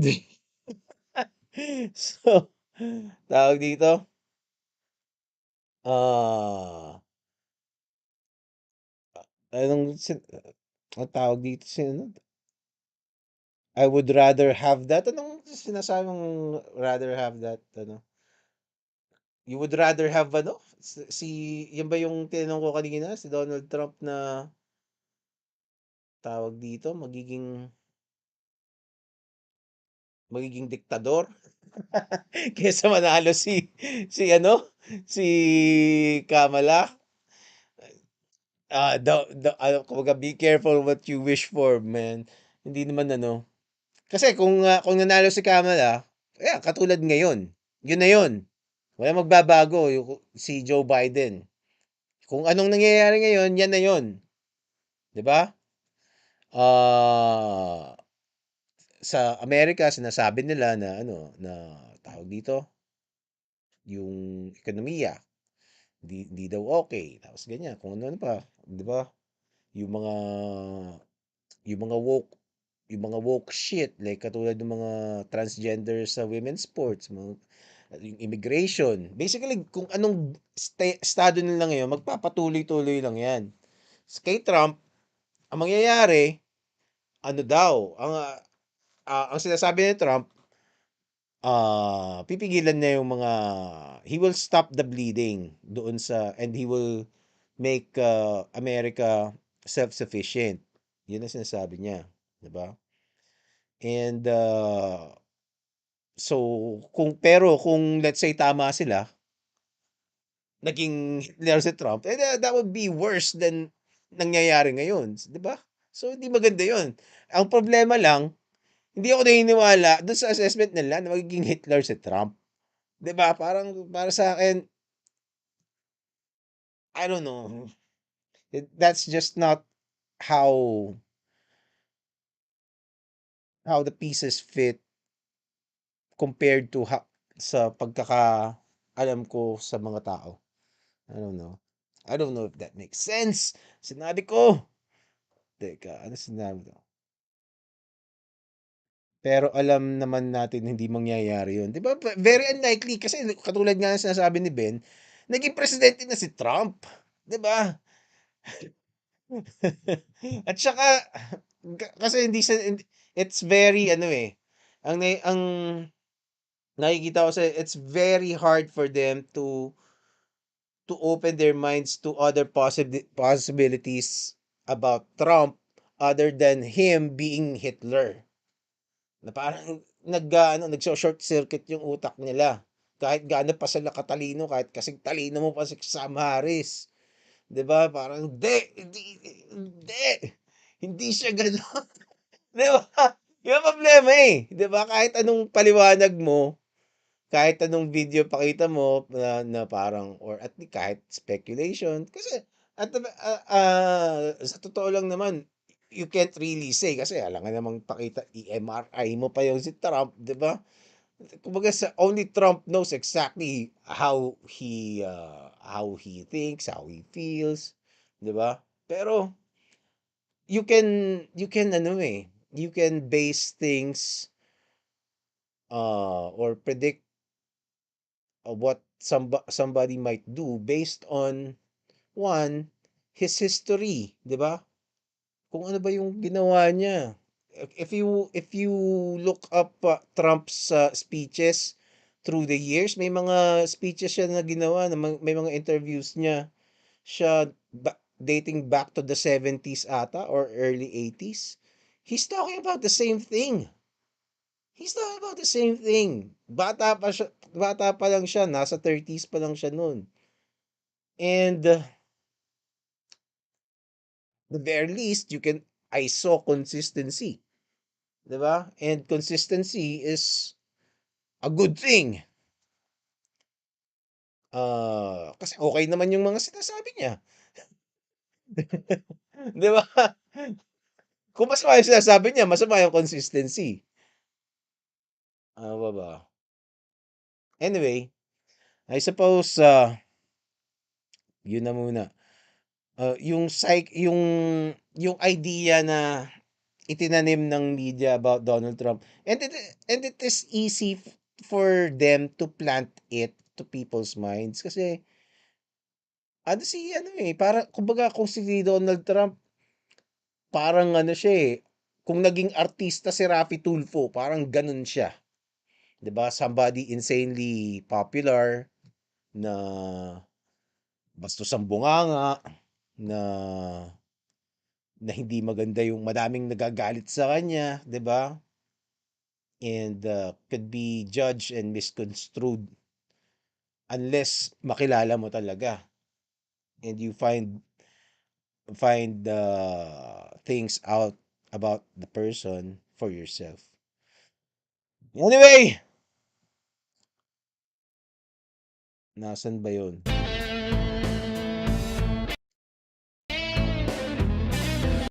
Anyway, that's it. Actually parang ano,